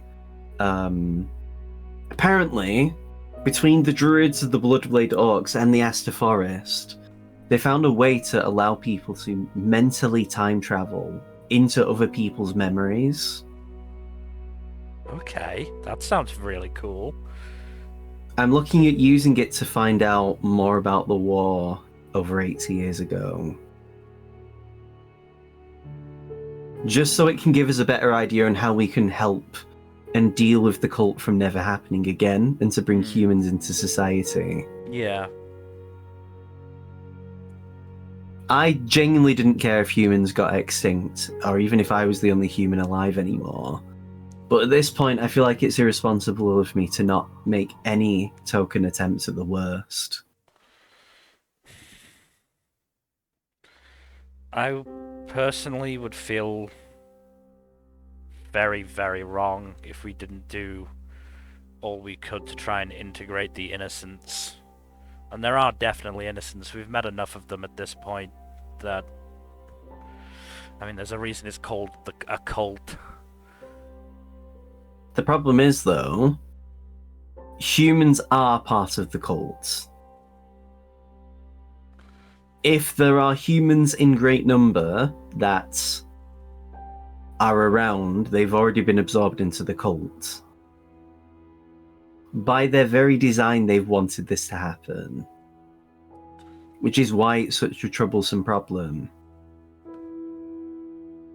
I, being the son of the child of a long since deceased general from over 80 years ago, would have nothing to offer to help, because they'd probably think I'm a traitor.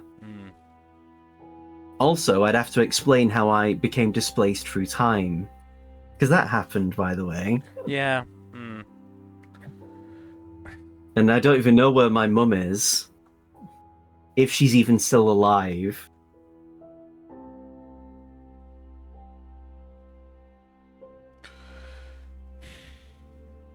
I get your point, but again, we've met. I know it doesn't seem I'm like not saying that it's not. No, I'm not trying to say it's not likely. It's just I can't help you beyond what I can do. I can't physically appear and say, "Hey, I'm from this time. You all, we all did a bad back then." I say we as if I was literally 8 when that happened. When I was shunted through time. But yes, I can't help because it would only probably make things worse. No, I'm technically the only human in the form of a proof that even happened 80 years ago. No, it's going to be a problem for after we retake Centralis and Cordis as a whole. But it is a problem that we'll need to solve.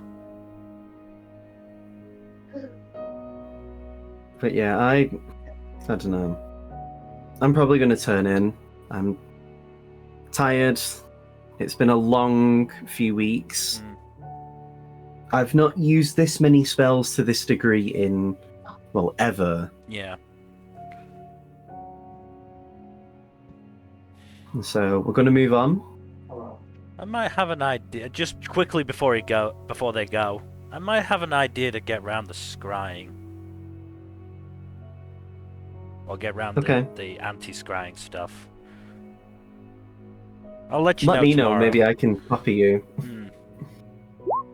Gen, are you here? Okay. I think Gen's talking to someone. We'll move on. We'll just skip Gen. They don't get a turn. Aldane, who do you choose to speak to? Oh, shit. Okay.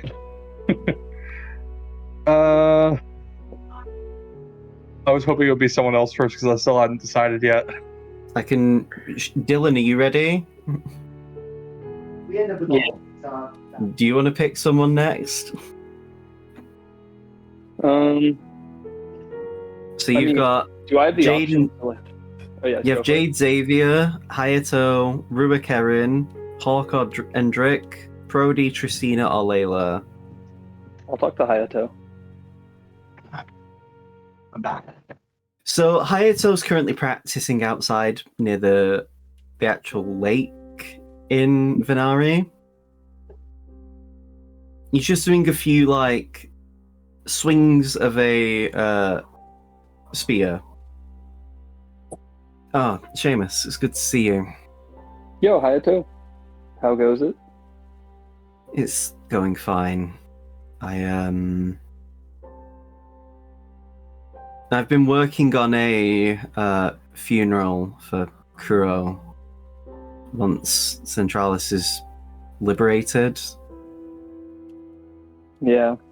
I'm still working give him a on proper send-off, I get. Well, he was adopted into my family. He was a citizen of Tenoyama. So... Hey, beyond that, he was our friend. I mean, he was my brother.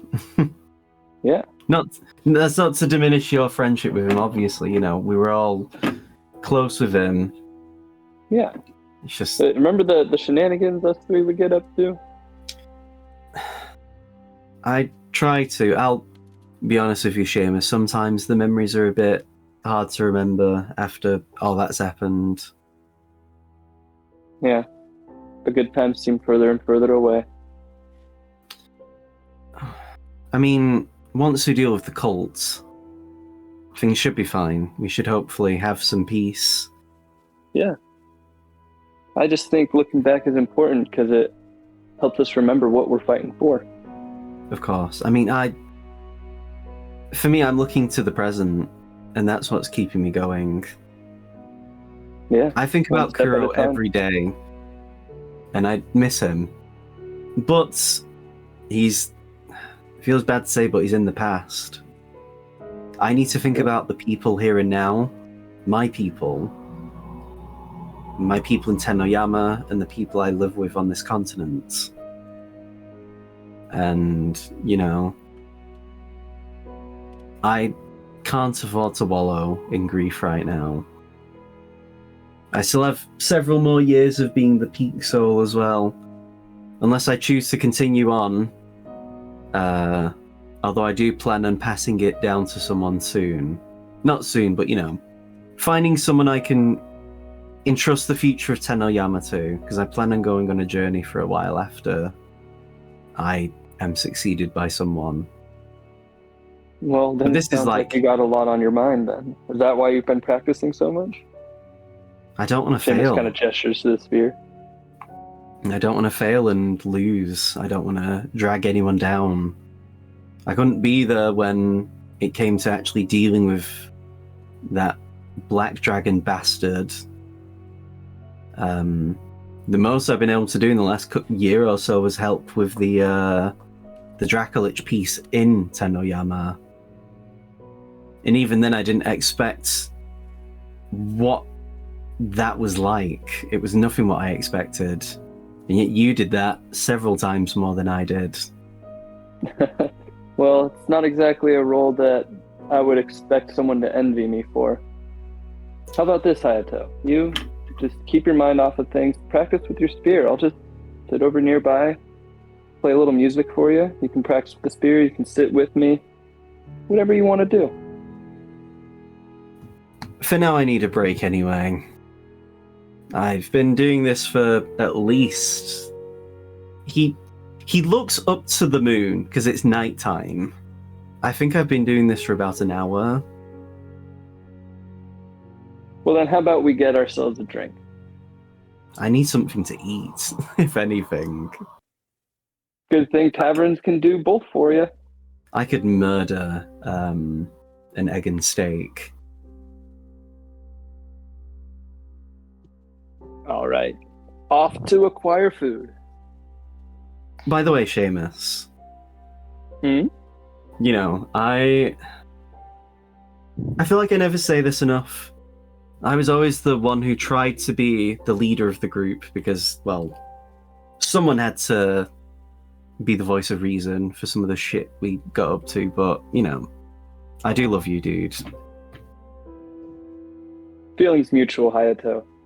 Try not to take things too seriously all the time, though. Lighten up a little bit. You might enjoy life a little more. I'm enjoying life right now. I'm with friends. I mean, heck, I didn't expect that a drow who was part of the Ebon's Wing to be one of our allies. I didn't expect a random, like, fucking guard captain from Centralis to be a friend. You know, I didn't expect to like any of this shit. That's the fun thing about life, my friend. I mean, I'm happy for it. It sounds silly and cheesy and shit, but it's heartbreaking knowing that it feels like so far there isn't an end to any of this in sight. I was speaking with Gwael a couple of months ago, and she was saying that she senses something that is putting her on edge. Maybe I'll need to have a conversation with her about that as well, see if there's anything I can do to help. But for now, the only thing I need is some food. As I said, I am starving. Then we'll be off to find our food. I'll just assume that we were walking towards of course, a tavern or a restaurant or something as we're talking. We will... Gen, are you here with us again? Yes, I'm back. So Hayato has been spoken with. Turim and Guy have been spoken with. Who else? Who do you want to speak to? I think we all know. Rua and Karen? Yep. You know. I mean, you do have... I would like to think any of the party could be shipped with Rua. Like, you know... Not even like me pushing anything, it's just, you know... I think if there's anyone I could ship Rua with at this point, or would ship Rua with, it would be either Aldane or Felix. I'll be honest, Rua... Not only is Rua not into men to begin with, Felix would piss Rua off too much. Yeah, that's sort of what I was thinking. That's why I shipped them. Aldane would annoy Rua as well, just because of the kind of person he is. Not like as much as Felix would piss him off. But like, Rua prefers someone who's more direct. Like, also, how would I describe it? It's not that Rua wouldn't be into kind of courting. It's just that Rua couldn't imagine himself with Aldane because maybe this is me as a writer. Rua feels like he's too fast of a person for Aldane. If you get what I mean. Like, Rua lives too quickly in the moment. Maybe it's also... dies hard. Yeah, like, whereas I interpret Aldane as wanting more stability in his life. More or less accurate. Like, Rua, after this is all over, would be going on adventures. But anyway. So, Tristina. Layla is currently on the roof of the tavern, actually. Mind if I join you? I mean, okay.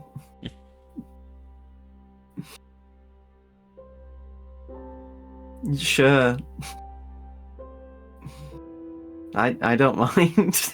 She's just like, yeah, okay, come on.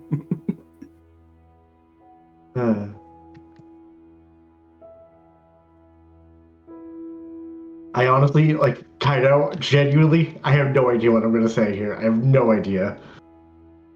So, do you come here often? You would think no, but somehow yes. I mean, heck, we met because you came here. That's If you true. recall. After all, you killed my sister. Yeah, I'm sorry about that. She just rolls her eyes. It's whatever, really. It's happened. Fortunes of war a little bit. Just don't talk about it. Okay. If we want to have a positive professional relationship, I'm not talking about my sister around you anymore. And I hope you don't talk about her around me anymore. I will. Thank you. Can I just say the negative riz to bring up the fact that you killed her sister within Well, no, like... she brought it up. She brought did. it up. She did. Which is why she's not really bothered thingy. It's just, you know, I feel, I don't want to say Gen's forgotten, but that does color the relationship. Oh, 100%. Like, it's not like... The sister she's talking about, is that the one who we killed and got brought back wrong? No, and that then was- we killed it was- again? I believe that was Taika. I think Darren killed the wizard sister. Right. 'Cause she was the frailest. I can't remember who killed Gertrude, who was the one who got zombified and resurrected. Like the first time, I mean. Because Yeah. that was pre-streaming. That was like session 4 or 3. But yeah, she just says, you know... I spoke with my other sister, Anemone, a while ago, before I actually left here. She's doing well. She took our sister's deaths the hardest. It broke her on a deep level. I was the oldest of kind of my group which actually consisted of the four of us plus Kuro. He was actually part of our little group. Because, you know, his mother was also Gertrude's mother. Oh. I didn't know that. Yeah, they shared the same Shadokai mother, so...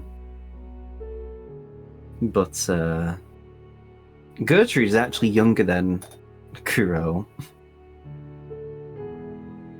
But, yeah. It changed a lot of us when he left, because, well... I mean, it makes a lot of sense. You know... I mean... The dynamic changed, right? I didn't care. It wasn't too much of a problem for me, because my compatibility with Eben was so low that I was never in the consideration for, like, even the backup of the backup of the backup of a vessel.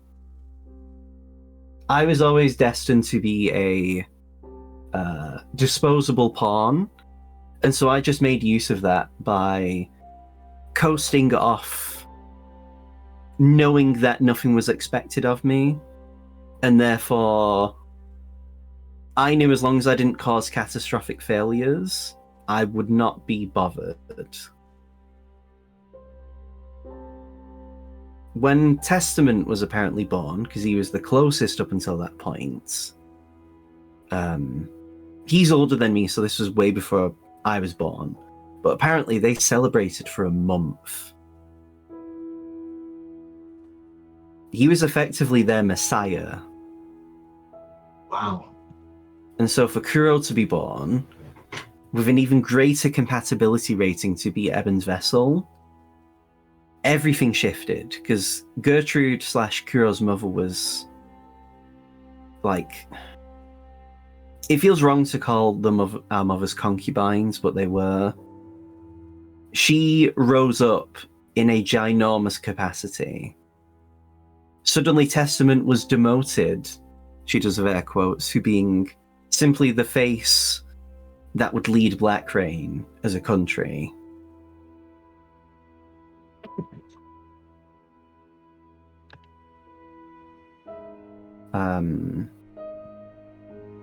And then, you know, when Kuro left, everything went to shit. Eben was a lot more directly involved with giving orders. He killed some of us if we even made the slightest mistake. He was still having children even after Testament was born. He never had another child after Kurogane was born, because to him, as long as the body could be found, there would be no point in finding anything better. At no point did I ever receive any money from him in any capacity. I got the generic equipment everyone else got. Gertrude got slightly better treatment for being the younger sis, the older sister. The older sister. I meant to say older earlier, because Kuro was the youngest. Yeah, Kuro was the youngest of any of Eben's children, is what I meant to say. Because Eben didn't see the point in having any more kids. But yeah, Gertrude and her mother got way better treatment as a result. But then when Kuro ran away, that went to nil again. It also didn't help that Kuro wouldn't have told you how he escaped, did he? Out of character, do I know? He never said, because he'd left before you actually got back. No, when you learn, he never got a chance to before he went to go sacrifice himself. When he was running away from home, apparently his mother caught him, and he, for the first time ever, breathed acid in her face. Oh, ouch. Her eyes were melted permanently. it wasn't permanent because we could have healed her, but Eben didn't see any point because she failed to bring his son and keep him here.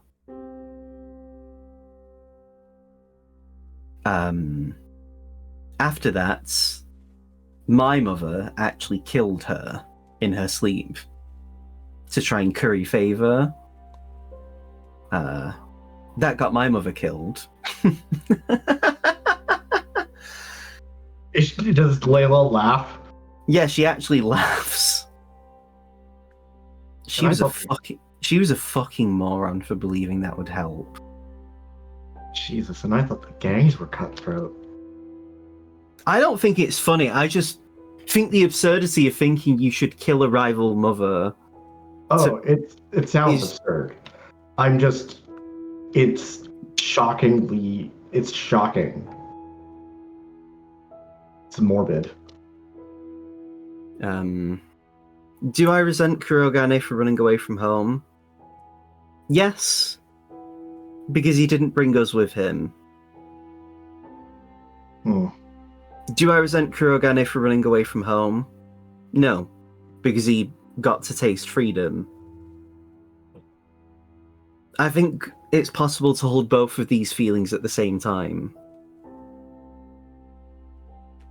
I never even got to speak with him when he came back. It was immediately being thrust into the rituals. But when he did come back, my dad, Eben, specifically hired people to cook a full course meal for Kuro and himself to talk. And on that day, no one on the island of the Ebony Imperium had any food to eat that night, other than those two.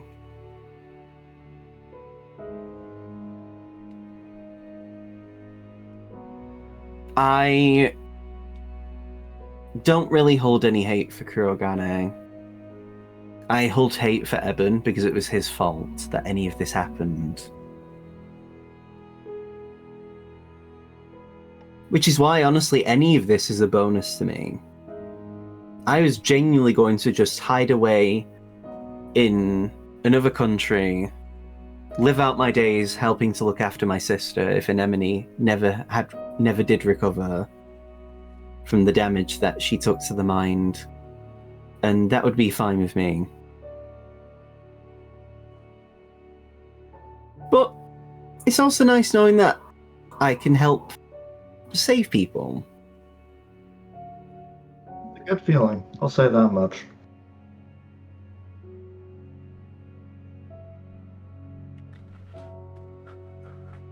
But yeah, it's a feeling I never would have expected to get.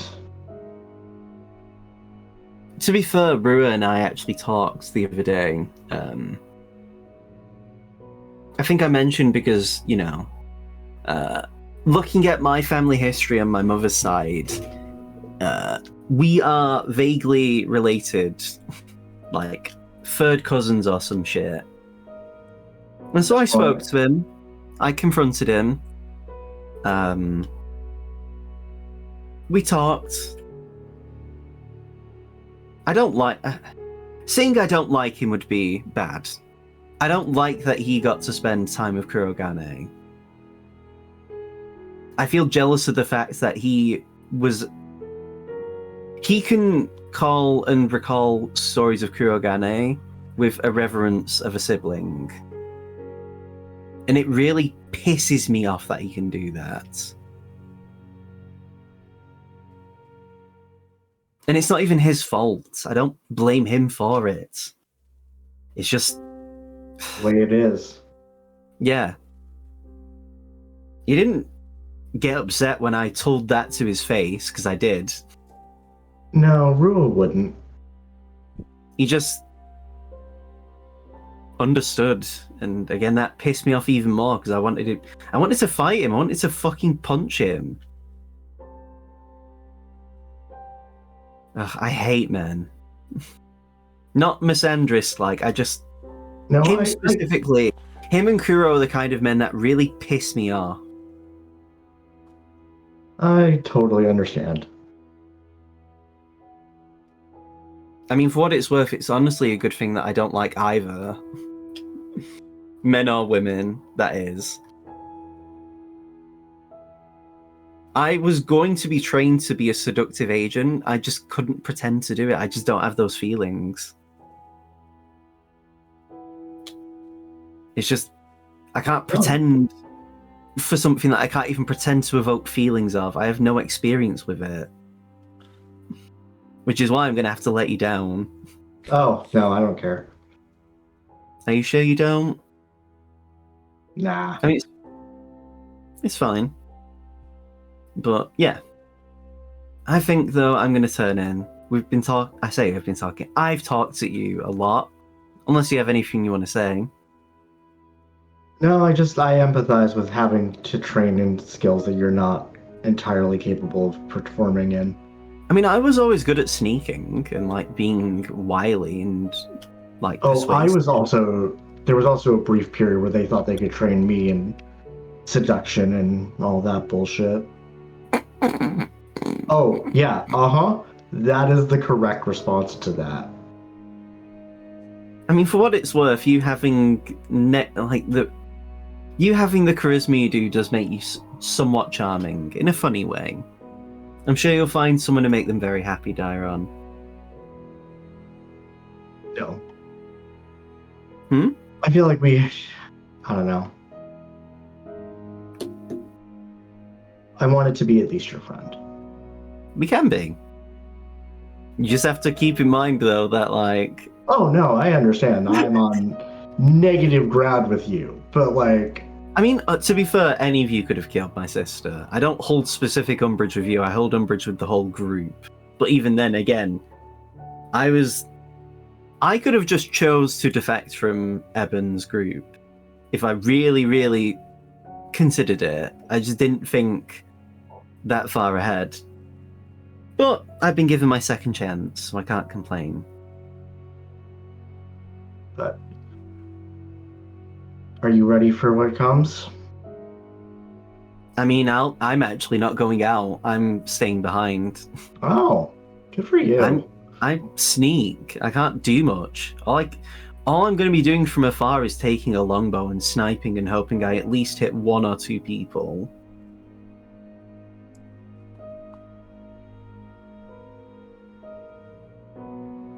But Are you saying, so what's your plan? What's your role in all of this?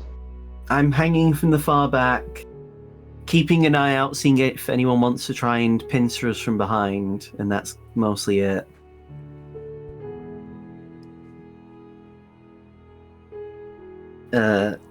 If it seems like that doesn't need to be a worry, Hayato said that I'm to be working with a Griffin rider to do some aerial shots.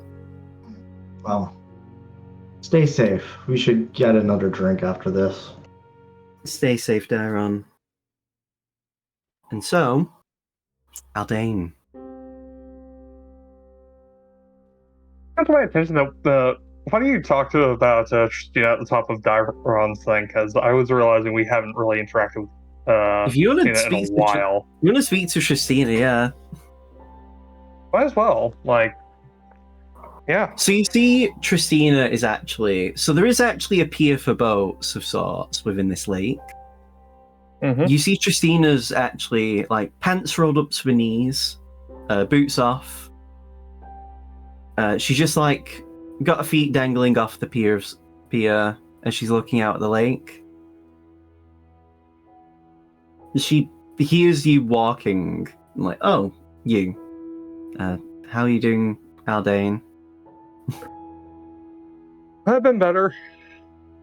Had a lot of shit going on over the past couple months. I've heard. I almost wish I almost wish I could have come with you. It would have been fun instead of just like having to help teach archery to people in Black Rain. I mean, that was fine. It was fun.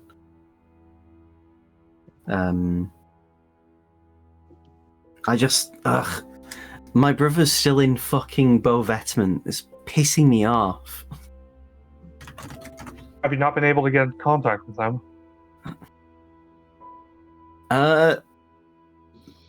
the bard in their group, the really pompous-looking dick.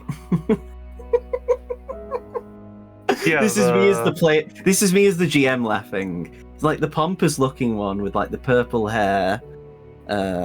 He's been acting as a go-between. So I've been having to deal with Tenno-Yamen whispers, as it were. yeah. So like I'm saying a thing to Tristan has to say something to him, then he has to then sending to me. I have to send a thing back, and then leave enough room to be willing to be like, to leave things open for a continued dialogue. Mm-hmm. So that we can continue conversing for what little we can. Sounds frustrating. Apparently, though, they don't have much in the way of actually getting to us, so I don't think they'll be able to help us in the battle. I'm not too shocked. Bovement's not quite easy to get here from, and they don't have their sponsor on hand. No, yeah, Oryx. He was actually one of the first people who helped me when I found myself on this continent. Oh, small world then. He, according to him, he detected the planar fissures in the area and decided to investigate. He found me on the shore of the beaches above Etmont, actually. From there, I decided that I would immediately go out and search for my brother. I spent weeks under the ocean looking for my brother. I couldn't find him. Oryx then brought me back. He actually taught me some of what I know about detecting portals. He then introduced me to Akra, actually. Because he also is the same kind of discipline I am when it comes to being a ranger. It's how I actually came to know Jade. Because Jade was still at Akra's at the time. Oh yeah, huh. But after I learned what I wanted to learn, I then headed back out again to look for my brother. But I decided I'd go to Centralis because Centralis is one of the biggest collection of eclectic people, so it seemed like the best bet to even hear any rumors of a Triton that looked like me. Mm-hmm. Yeah, it is quite the cosmopolitan area. Yeah. Well, speaking of cosmopolitan, are you ready to kill your future tiefling wife's dad? I'd rather not have to do that. That would I mean, according to what the grapevine has been saying, Terraskification's permanent. I've heard mixed things on the permanence of that whole procedure. Regardless, it's I'm going to do my damnedest to try to make sure he survives. And then not just for Oriana, but also to answer for what he's done. Dairon laughs in the distance. You just like,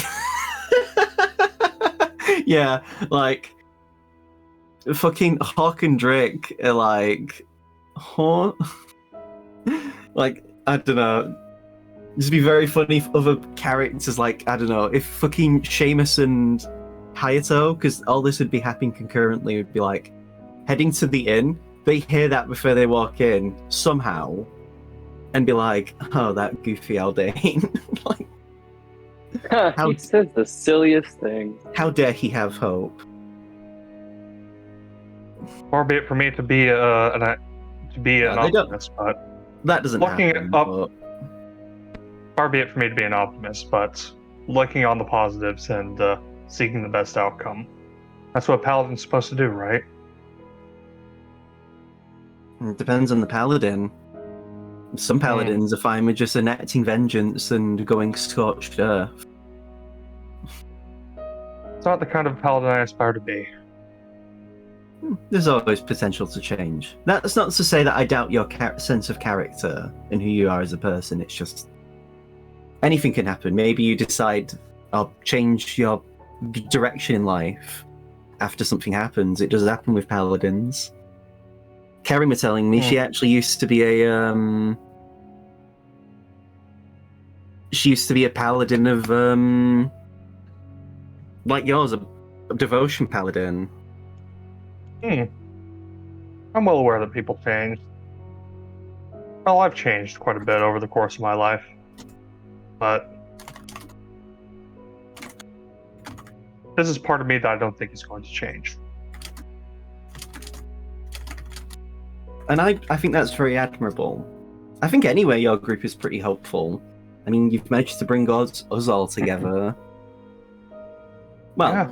technically Jade, Cammy, Guy, and I were united by Kuro, but I mean, well, Kuro wouldn't have even become a guard captain if it weren't for Rua, so... Yep. Then she just shrugged People are- as if, like... People are a lot more connected than anyone thinks.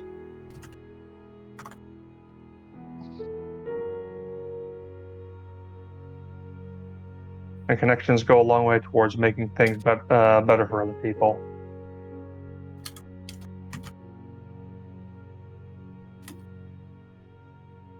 But, yeah, like... She just says... Honestly, I think after all this is done, I'm probably going to quit being a guard. I found my brother. I want to at least go back to my home to see what's left of it. It was only me and my brother when we grew up. We had family members, but they didn't live with us. So they probably all think we're dead. So that's going to be... Because I actually have no legal records of on this continent. Me and Tristan are not people on this land. We are like if you want to say, Undocumented.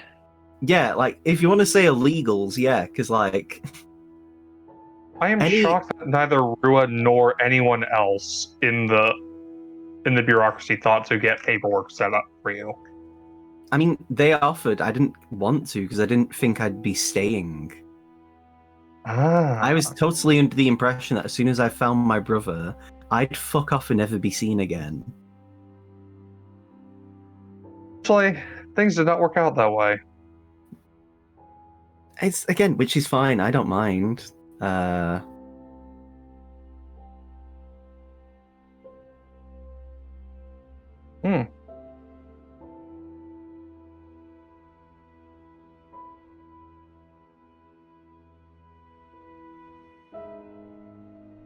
Yeah, well, there's a lot to be said for the way life takes us and how things can change at the drop of a hat.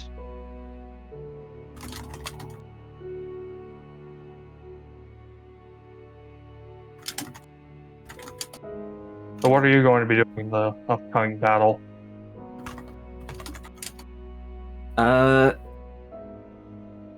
Working with the Griffin Riders to help snipe enemies from the skies.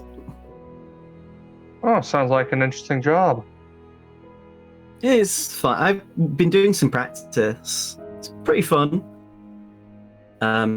If this was an ocean battle, it'd be a completely different story. I'd be opening holes in the boats.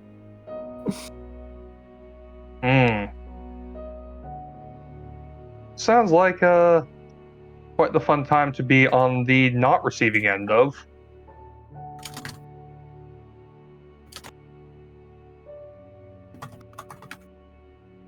I mean,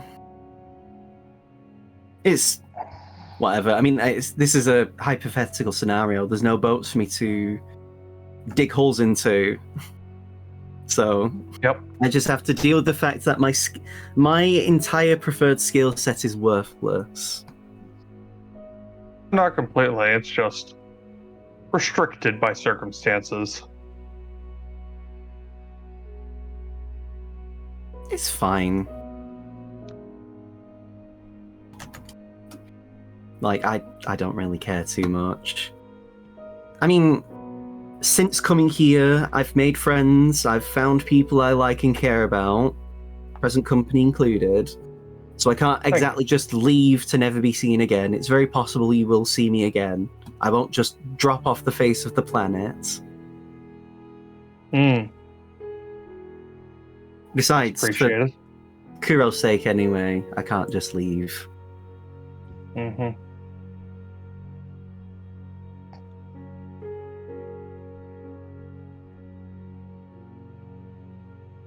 Yeah, like... I still miss him. We all do. Sometimes I just wish he was here with us, but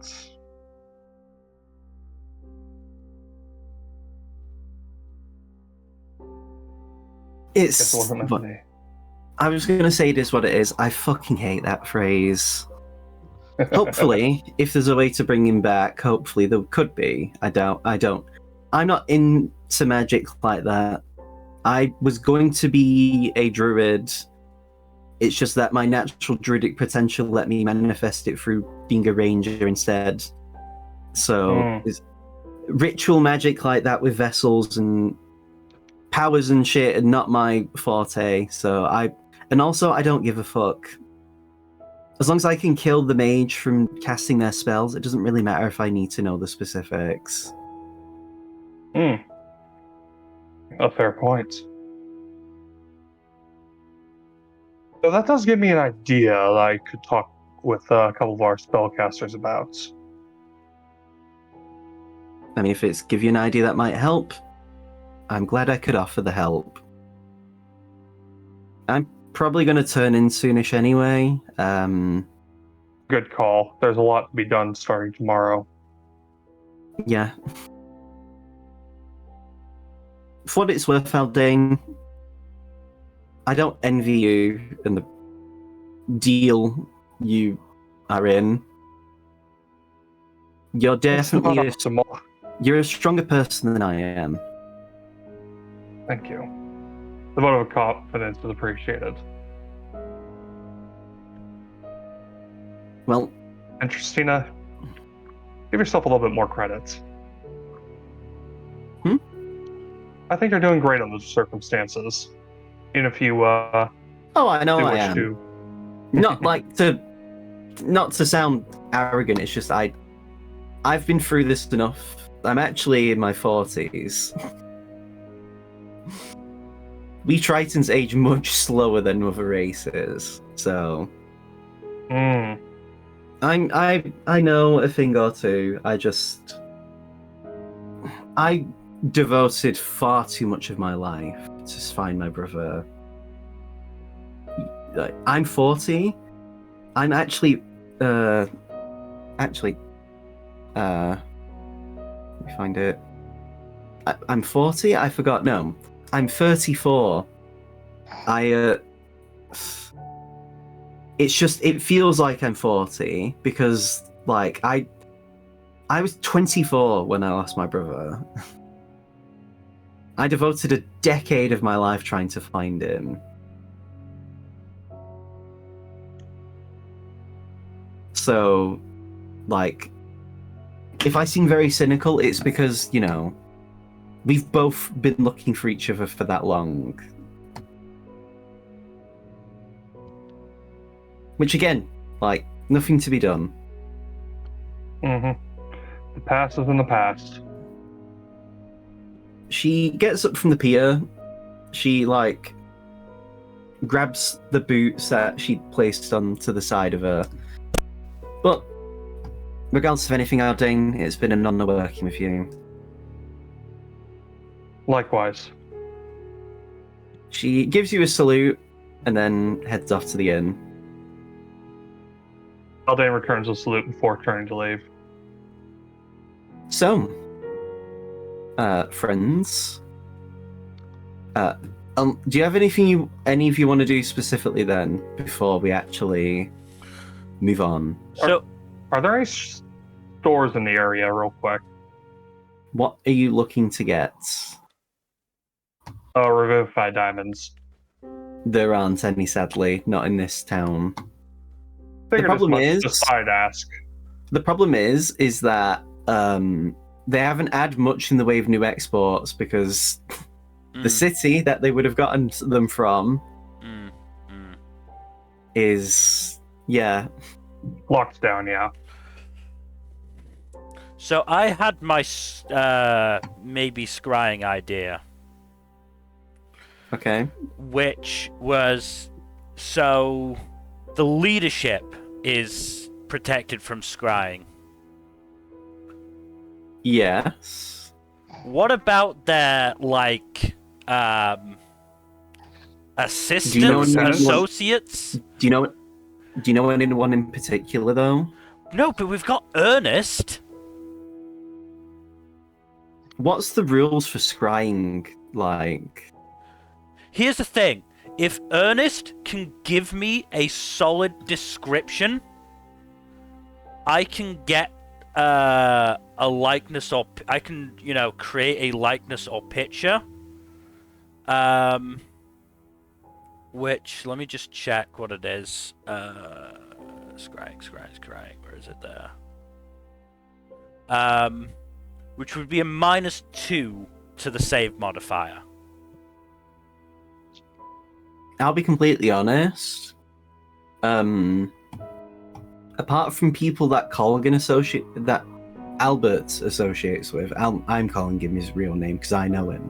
Fair enough. Ernest says,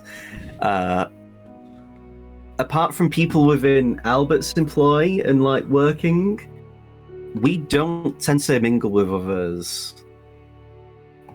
Any people I would have interacted with who would operate with the other leaders of the cults, I would never have gotten their names.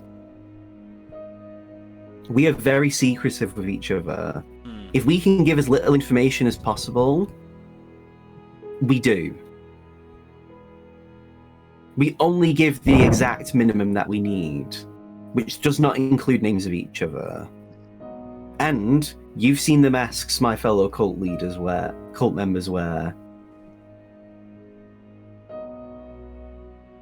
Fair. It was just an idea. But why haven't you scryed on Leon?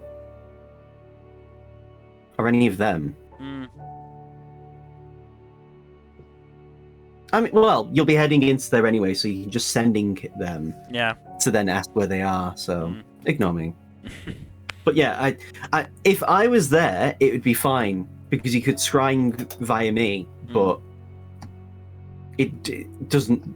Unfortunately, I'm not there, so I'm here, which I appreciate, but No, that's sad. It was just a thought. Dylan, again, do you have any ideas that you want to do? You don't have to. Got nothing. Not particularly. Also had that thing he wanted to talk with Felix about real quick, but that. I mean, you're in the call of each other.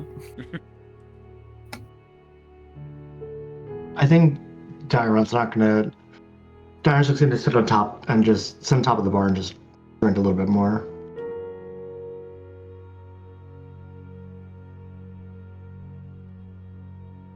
Well, we can move on then. Felix. Oh, okay. Sorry. Go ahead. No, my I was internet was roboting, so I didn't know. I thought there was pure silence. I thought no one was saying it or anything. That's why I was saying we're going to move on. But if you want to say stuff, go for it.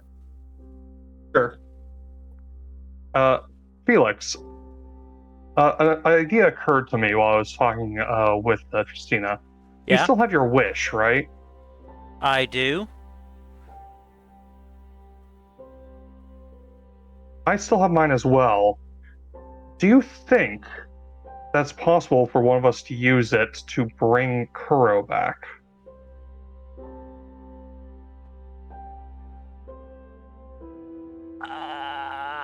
Stronger than an ordinary wish, so it might be strong enough, but I don't know. You're more magically inclined than I am, so I thought you'd be more adept to figuring out the answer on this. So, Arcana, Nil. Felix.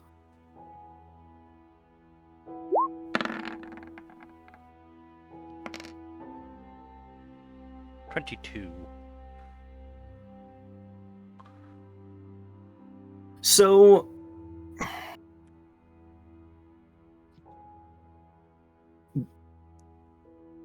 you might be able to achieve something beyond the scope of the above examples with Wish. State your wish to the GM as just precisely as possible. The GM has great latitude in ruling what occurs in such an instance. The greater the wish, the greater likelihood that something goes wrong. This spell might simply fail.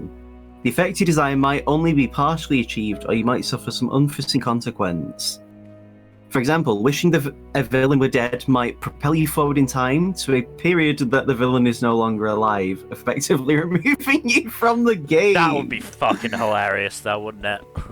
Similarly, wishing for a legendary magic item might instantly transport you to the presence of the item's current owner. God, I didn't However, realize Wish was such a fucking thing. It's a nightmare spell. You know 10th level Wish. The whole point that Eben was trying to do is to get 10th level Wish because it goes beyond the limitations of the spell. Yeah. But that doesn't mean that there are no limits to the Wish spell. That just means, if anything, it's worse because you actually don't know what the limits could be. So we could try basically a roided out true resurrection and it would still fail or backfire. So the problem is, to your knowledge, Kurogane isn't simply dead, he ceases to exist. Mm-hmm. What remained of his existence was effectively reduced to nothing. So if anything, it's less resurrecting him and more recreating him from nothing. Or it could even be that that time is in such a way where Felix could even be brought back to Kuro, or Kuro is moved from time and fucks with the timeline to bring him to the present day. How badly would that impact the timeline? Well, considering there's currently issues with the God of Time, I vote for timeline fuckery. it could be beyond catastrophic. Yeah, I don't think it would be good, certainly. Yeah. If you were to be like, I wish for Kuro to be reconstructed from whatever could remain of him, or I wish Kurogane could be brought back as whole as he could possibly be from what is left of him. Yeah, it's entirely possible even that could still fail because you don't know. Like again, normal wish, you would have an idea of the risks that could occur. 10th level wish is such a nebulous thing that it could simply just fail to work. In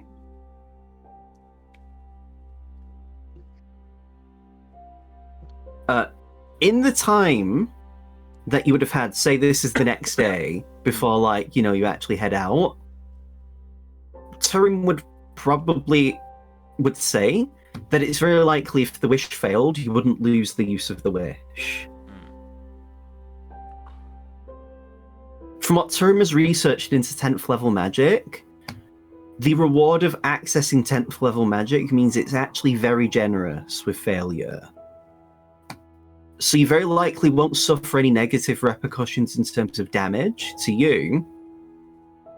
A failure would just mean you would have to potentially try again and wait an indeterminate amount of time to try again. Which might mean then Aldain could try immediately after for something different but similar. But yeah, you don't know. I guess it's up to. I gotta be honest. This is not what I thought you were going to ask me about. What did you think I was going to ask you about? Zaris? We more or less know that 10th level Wish would be able to undo the Terraskification effects, or at least in theory, from what I recall. You don't. You don't really know. It could. Is it a similar boat? The problem is that it's not. Terraskification isn't like an actual condition, like a disease or confusion or paralysis. So it's not something that can necessarily be fixed by greater restoration or anything like that. The closest comparison would be, would you consider a skin graft? Like, what would you view a skin graft like? Depends on the purpose of the skin's graft. Like if it's to patch up a burn, for example, then it'd be restorative to a degree, at least. But that's the closest approximation to how terraskification is. It's like being given a skin graft, or like having a kidney being transplanted into you. It's technically natural. It is a surgery of sorts. Yeah. So something so deep and invasive might not work. Because, see, so the list of the things that Wish does include is that up to 20 creatures you can see regain all hit points, and you end all effects on them, described in the Greater Restoration spell. The problem is that, according to Turim, Greater Restoration does not work on Terraskification, as an example. Turim has even asked... Their Terraskified self is the new normal now. So, like, yes. You try to heal it, it just goes back to what it perceives as normal, which is Terraskified. Yes. Exactly. Honestly, you actually said it better than I could have. You know what, Damn. Dylan? If you didn't already have inspiration, you can have it. Hey, yo, I will accept. But yeah, that's the problem with Terraskification, is that it's, again, and this is the problem with 10th level Wish, technically. Question. Okay. I'm not super familiar with True Polymorph as a spell, but would using True Polymorph to revert someone back to their original self, sans the Terraskification, qualify? You don't know. That's a new one. That's a new one. And the problem is that with True Polymorph, the creature would have to be willing to be changed. Or oh god, they an unwilling creature would have to make a wisdom save. So Zarus might not be willing to let it happen. Oh. But yeah, Zarus might not want it to happen, so there could be a failure chance. Which means then Felix might have to cast it, like 10th level Wish, True Polymorph, and hope that it works for him. And you don't really have the luxury of time to hope that a True Polymorph works. However... I'm gonna be honest, I don't care about Zarus enough to waste my 10th level Wish on him. Do you not care about the fact that Aldane and Oriana care about Zarus, Rura asks? I do, but it's a 10th level Wish. I'm keeping it in my pocket for if one of us bites it. I mean, to be fair, you do owe Shane. He's saying that because I saved his ass with my 10th level Wish and he wants to repay the debt.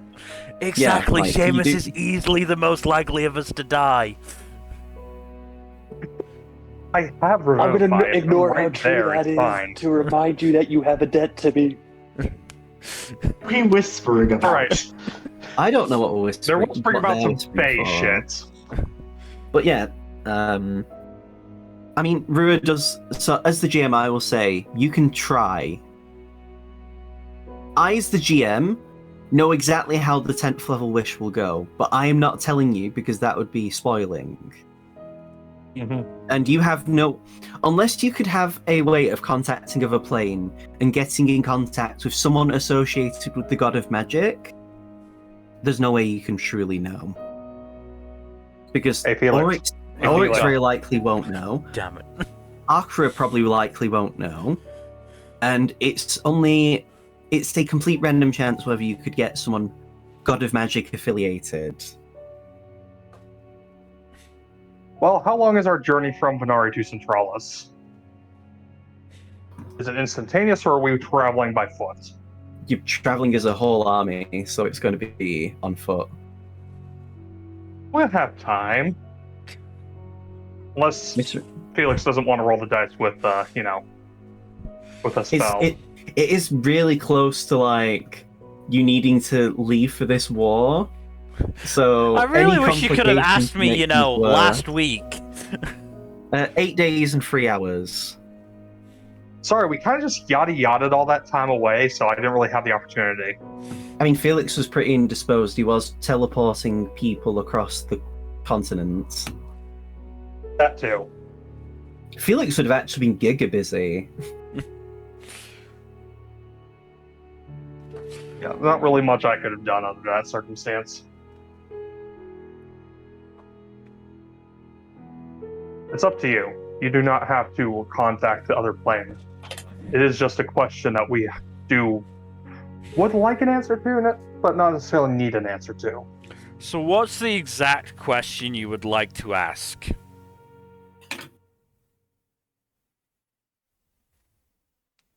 Is it possible for a 10th level wish spell using True Polymorph to reverse terrestrification on the targets? I mean, at that point, we don't need the 10th level wish, we just need to ask about True Polymorph, wouldn't we? Because it's not... True Polymorph is a spell in its own right. The 10th level Is wish it is 9th just... level or 8th level? 9th level. Okay.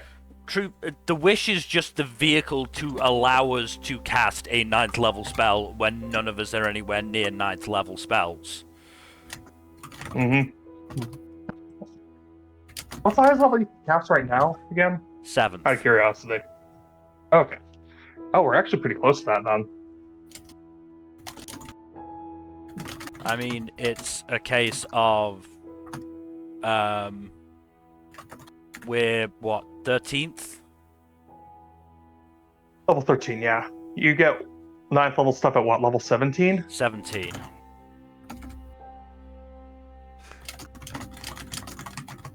Yeah. So it would one be able to use True Polymorph to change someone back to their original state and undo terrestrification by that method? If whoever I contact is, you know, aware of something like terraskification. Also true. There's no guarantee that it is something that, you know, is widely known among the elder divine, entity yeah. community that I would be contacting.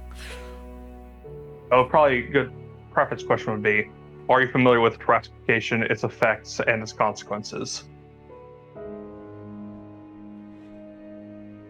At which point it could be a complete waste because, you know, The answer to that question is no. At which point, I mean, even then, I would like at least 3 other questions, you know, we could ask just to make full use of the spell. If I'm going to be risking my sanity for a day. I mean, I've already got one being, you know, is Pludral here right now or, like, on our plane? Yeah, that's another good one.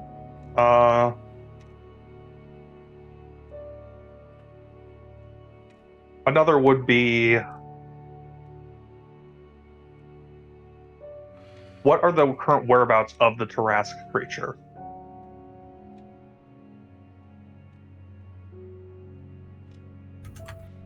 Has anyone tried scrying on the Tarask?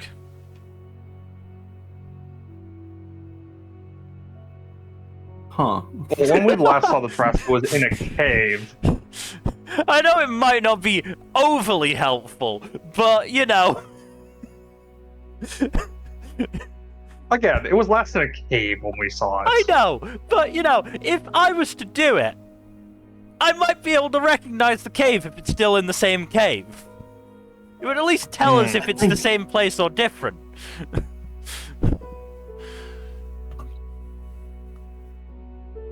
Do we think they've used anti-scrying materials for the Tarask? Oh yeah. I'm willing to give it a go. How long ago did we encounter the Tarask? Because that is kind of relevant to the question I was going to raise. Nearly to a little under or around a year ago. It's been at least 8 or 9 months, I want to say. So the question could be, is the Tarask in the same location it was 1 year ago? I mean, that's the other thing. We've got to word it for, effectively one-word answers. Yes. Lamau. Well, yeah, the question would be, is it the same location it was in 1 year ago? And follow up, if the answer to that is no, what is its current location? Let me check the actual... I mean, that's the word. The idea of a short word answer being "let me put you onto my friend," and then they transfer you through. It's like it's a phone. Yeah, I know I'm prolonging the end of the session. It's fine. It just means the actual start of Act 2 second half will have to be next session. Yeah, sorry about that. It's fine. Curiosity and all that. So are we actually doing this? Might as well. Right, yeah. So...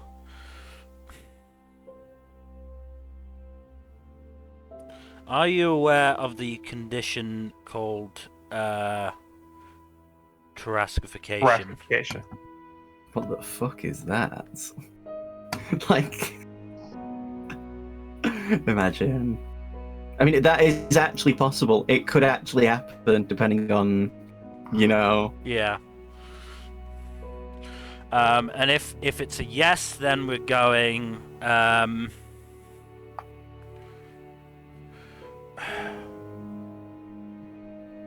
Is it possible to reverse the effects of Taraskification using true polymorph to transform someone into their pre-Taraskification states?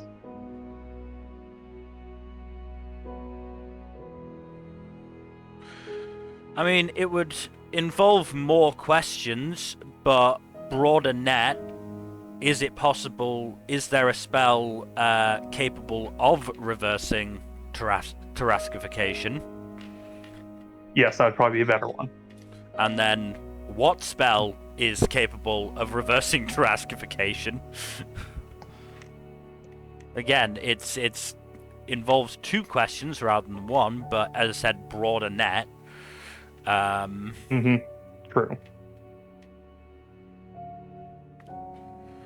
And even then we'd have 2 more questions after that.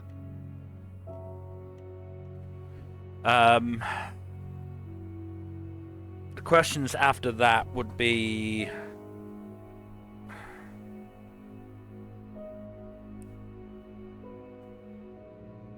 something like, is the Tarask still in the cave it slept in a year ago? Yeah, it's in Plato's cave. It casts the shadow on the wall. Its neck has been chained, and ankles too. I mean, again, I'd personally like to try scrying on it first, before, using contact with the plane.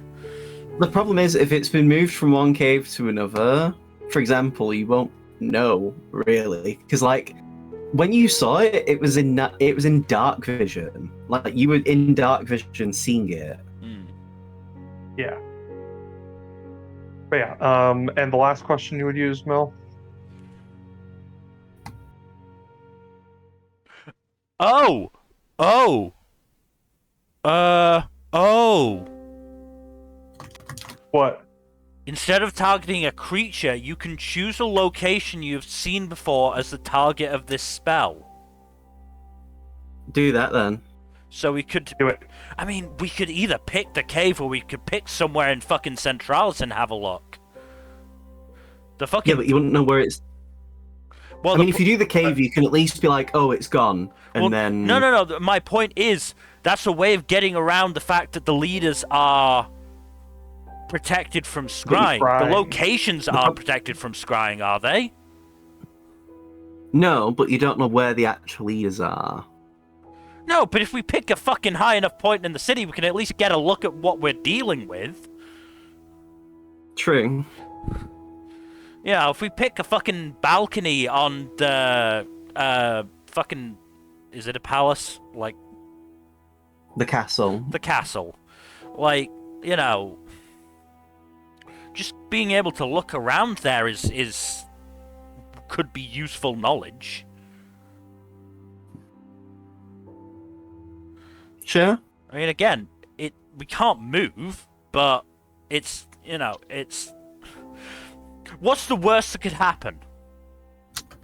I shouldn't have asked that, but...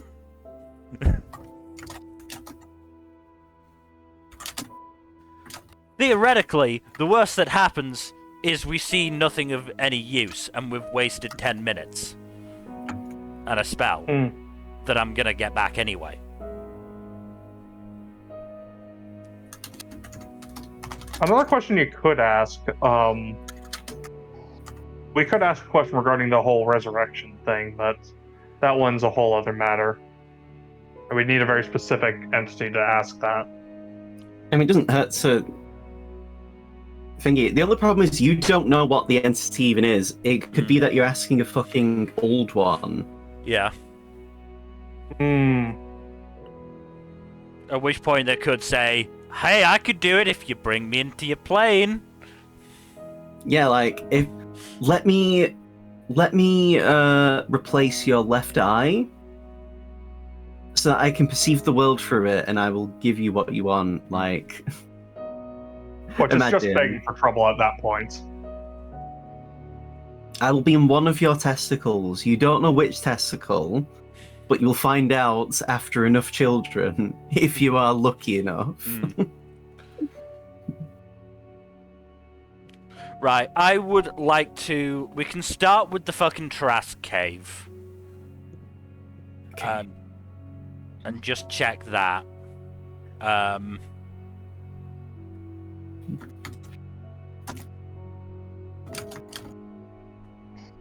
And, you know, after that we can...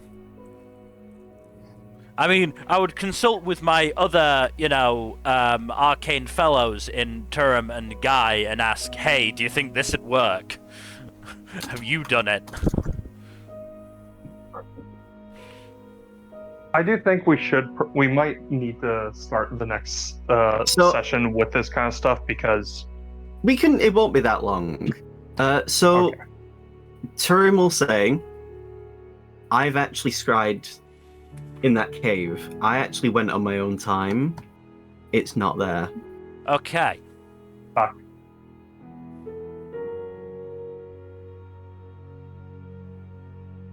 Also, I tried scrying the Tarask, didn't work. Okay. Good to know. Fuck. Good to know.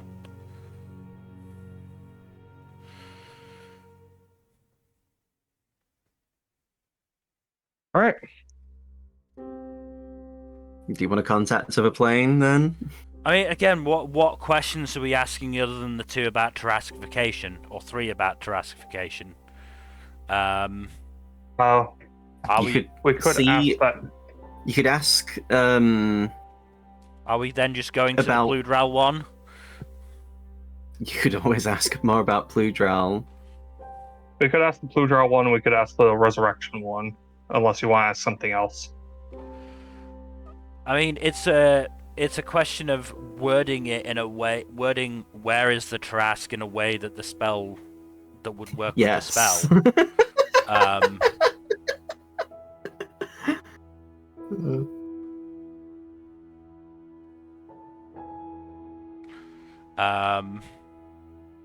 Something like, do you know if the Tarask is within... You could say whether it's within, like, a day's distance of Centralis. Yeah, Yeah, that would Like- probably be the easiest way to go. like 50 miles of Centralis or something like that. I don't know. Mm-hmm. Because, 50 miles would actually be 2 days away. whatever. Because to a certain I'm just- You extent... need to get going soon. Sorry. To a certain extent, it doesn't really matter where the Tarask is. It matters how far away it is from us. Yeah, so even just 50 miles is a fair Yeah. question to ask. Yes. Alright. Anyways, Are we casting it? Yeah, go on. Actually, Aldane, bless first, please. I cast Hashtag Bless on him. Rua just smacks pull it up Felix's real ass. For good luck, he doesn't.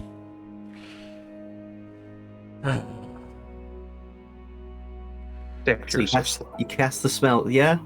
Yeah, You need to roll your save as well. I'm casting it at 3rd level. that's fine. Oh, for all of us. Oh, It doesn't make it better, it just means more creatures. I'll add the So you D4 cast the just- spell, okay? Yeah. So, as you cast the spell, you are in... The zone feels wrong to say, but you are like... in this state, this almost fugue state. I think this is the song I want to use. I'll have to open up the thing. Hold on. Because we're going to be changing music. Yes, we are. This is the song I want to use. So this is the song we'll be using for now. The session won't be on that much longer, so don't worry. But alright. there you go. There's the music.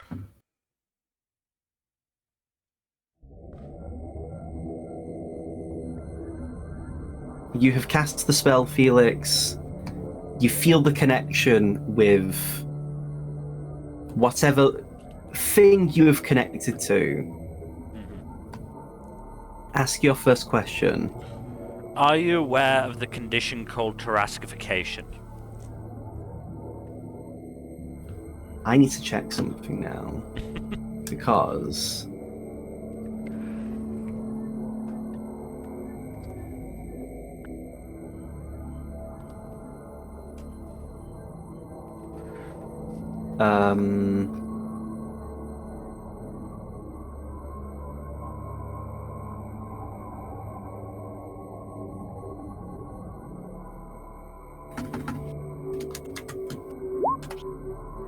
Yes.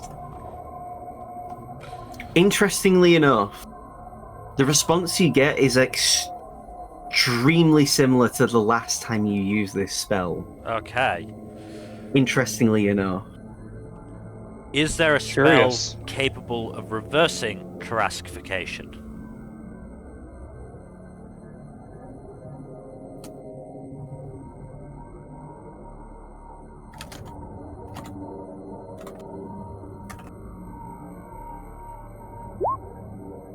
Not currently discovered. Okay. Interesting. Do you know if the Tarask is currently within 50 miles of Centralis?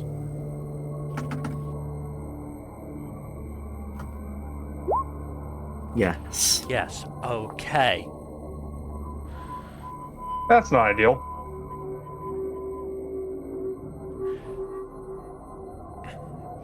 Is the Trask within the borders of the city of Centralis?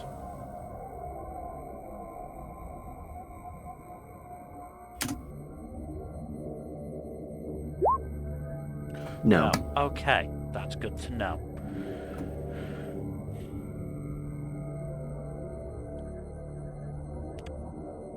Fuck it, I'm asking my question. Is Pludral on our plane currently? Or am I playing currently? Yes. Good to know. Okay.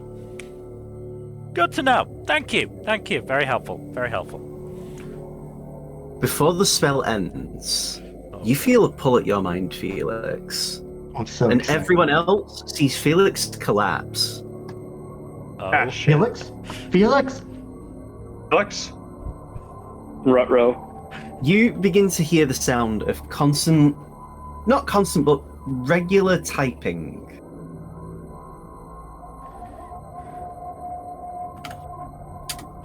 Oh shit.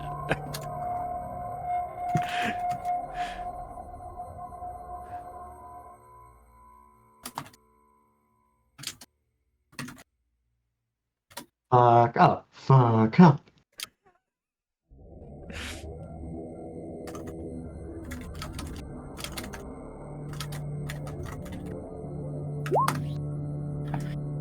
This being typing away effectively tells you, opening statement, it is within the interests of my sire to give you the following information. Okay. Oh boy, oh boy.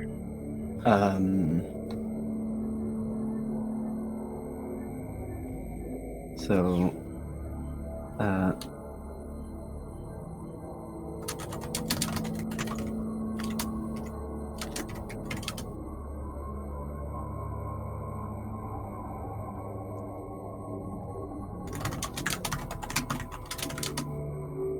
Furiously typing.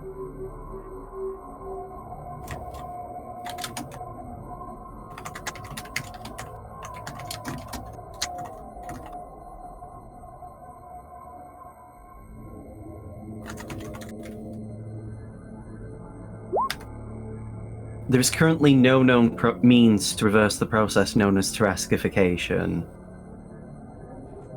Okay.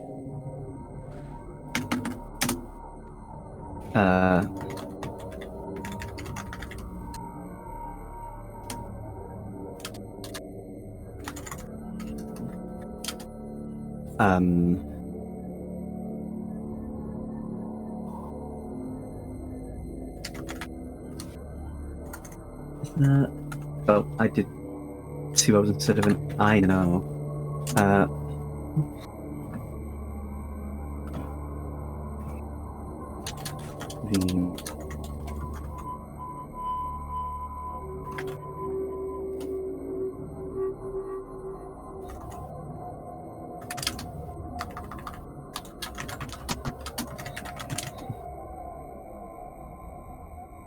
What was I going to say?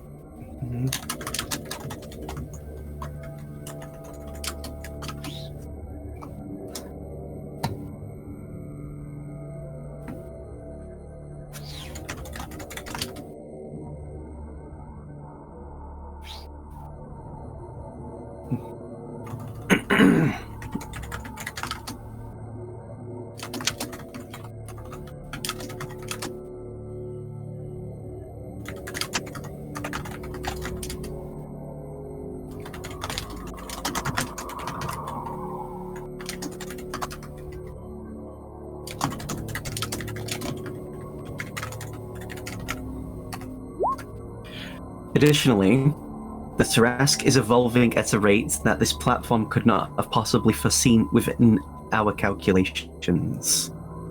Ah, fuck. Okay.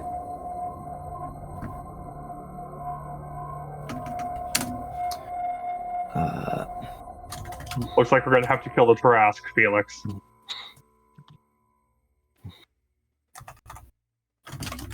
You're not here. You don't get to talk. I know. This is meta. This is a meme joke thing. Meanwhile, Gan is just crying in a corner. Yen, are you okay? Are you No. okay, Yen? No, I am not. I do not like this. Bad touch, bad touch. Yamero! Yamero! No Frieza dono Yamate.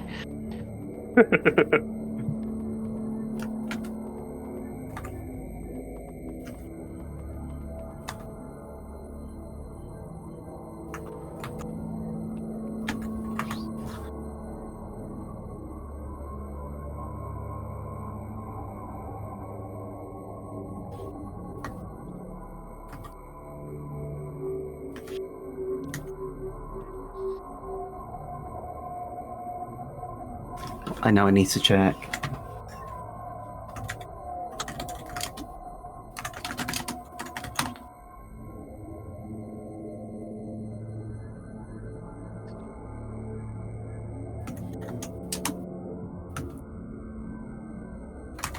We do need to wrap up. I know, this will be over very soon. All right.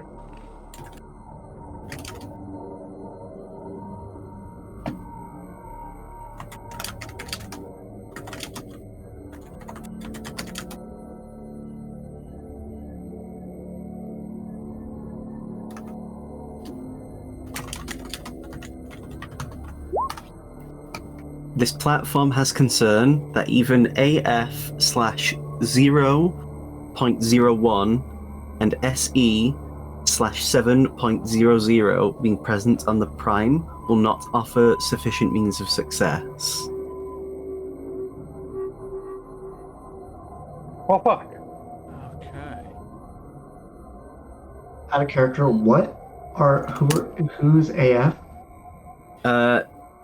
You don't know. My guess is SE is Stasia. Would AF be Aqua?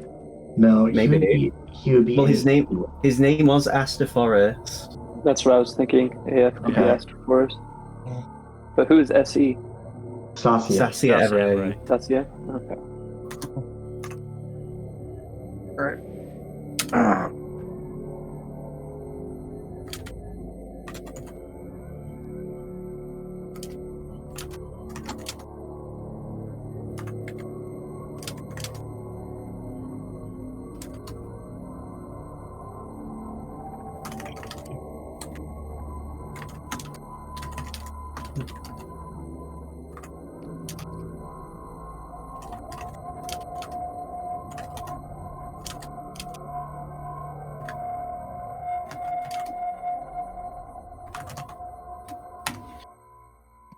KF/2.00. We cannot intervene within the current situation the world is going through. Even this one-sided conversation is overstepping our bounds.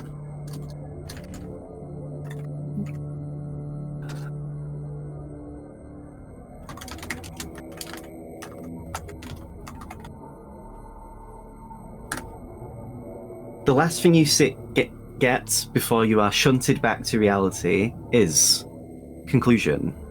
We wish you luck. Heck. You awaken, Felix, as if you're gasping for air, like you've been underwater. You see Dairon about to do mouth to mouth. Althea has his has healing spells ready. What happened, Felix? You What okay? happened? What's happening? I think I just talked to a being. Well, I got talked at by a being beyond my comprehension, and it was real bad. Oh? Altain, bad news. No ways of me reversing classification. Damn. Better news, Pludral is on this plane. Oh. I don't know if that's good news, but okay. Medium news, the Tarask is within 50 miles of Centralis, but not within Centralis itself. Better. Good to know. Terrible news, the Tarask is evolving at a rate that the higher being could not have possibly foreseen within their calculations, and thinks that even... I'm not sure, they said AF and SE? Couldn't that be... Tarim says, was there any numbers? AF/0.01 and SE/7.00. The God of Magic, Tarim says, categorizes people based on 2 letters, a dash, and then a whole number, and then 2 decimals. Usually, Okay, cool. it's based on the earliest approximation that the God of Magic will calculate them into their factors. AF likely refers to Asta Forest. SE likely refers to Stasia Everay. So they're saying that even if Akira and Stasia arrive back, it might not be enough to defeat the Trask if it wakes up. And I have a feeling that it's going to wake up no matter what we do. That's something we can worry about after we, No, I feel like we should be worrying about it now. Well, you can worry about it in the next session. Yep. Because this is done now. It's over. It's Jova. It's all ogre now. And that is, Exactly. unfortunately, the last time we'll be playing in the next... until middle of January. 2 or 3 weeks. Yeah. 3-4 weeks, actually, yeah. I mean, the 11th is the next open date. 11th of January. We can talk about this off stream. Semi good and bad stuff happening. Looking forward to the invasion of Centralis. I'm sure it'll be a great time with no trauma involved for anybody. Yep. But thank you everybody for watching. Hopefully you've enjoyed. In terms of future stuff, Tuesdays, Thursdays, Saturdays, and Sundays. Tuesday will be the Manga of 2025 stream. We'll not be streaming on Thursday because it is literally Christmas Day. And then next Sunday is the Fall 2025 wrap-up and awards, so look forward to that. Please do give us a follow and a subscribe here on Twitch and all that YouTube stuff. Like, subscribe, comment down below. Please press that bell icon, etc., etc. And hopefully we'll see you on Tuesday to talk about the manga from this year. Good night. Good night.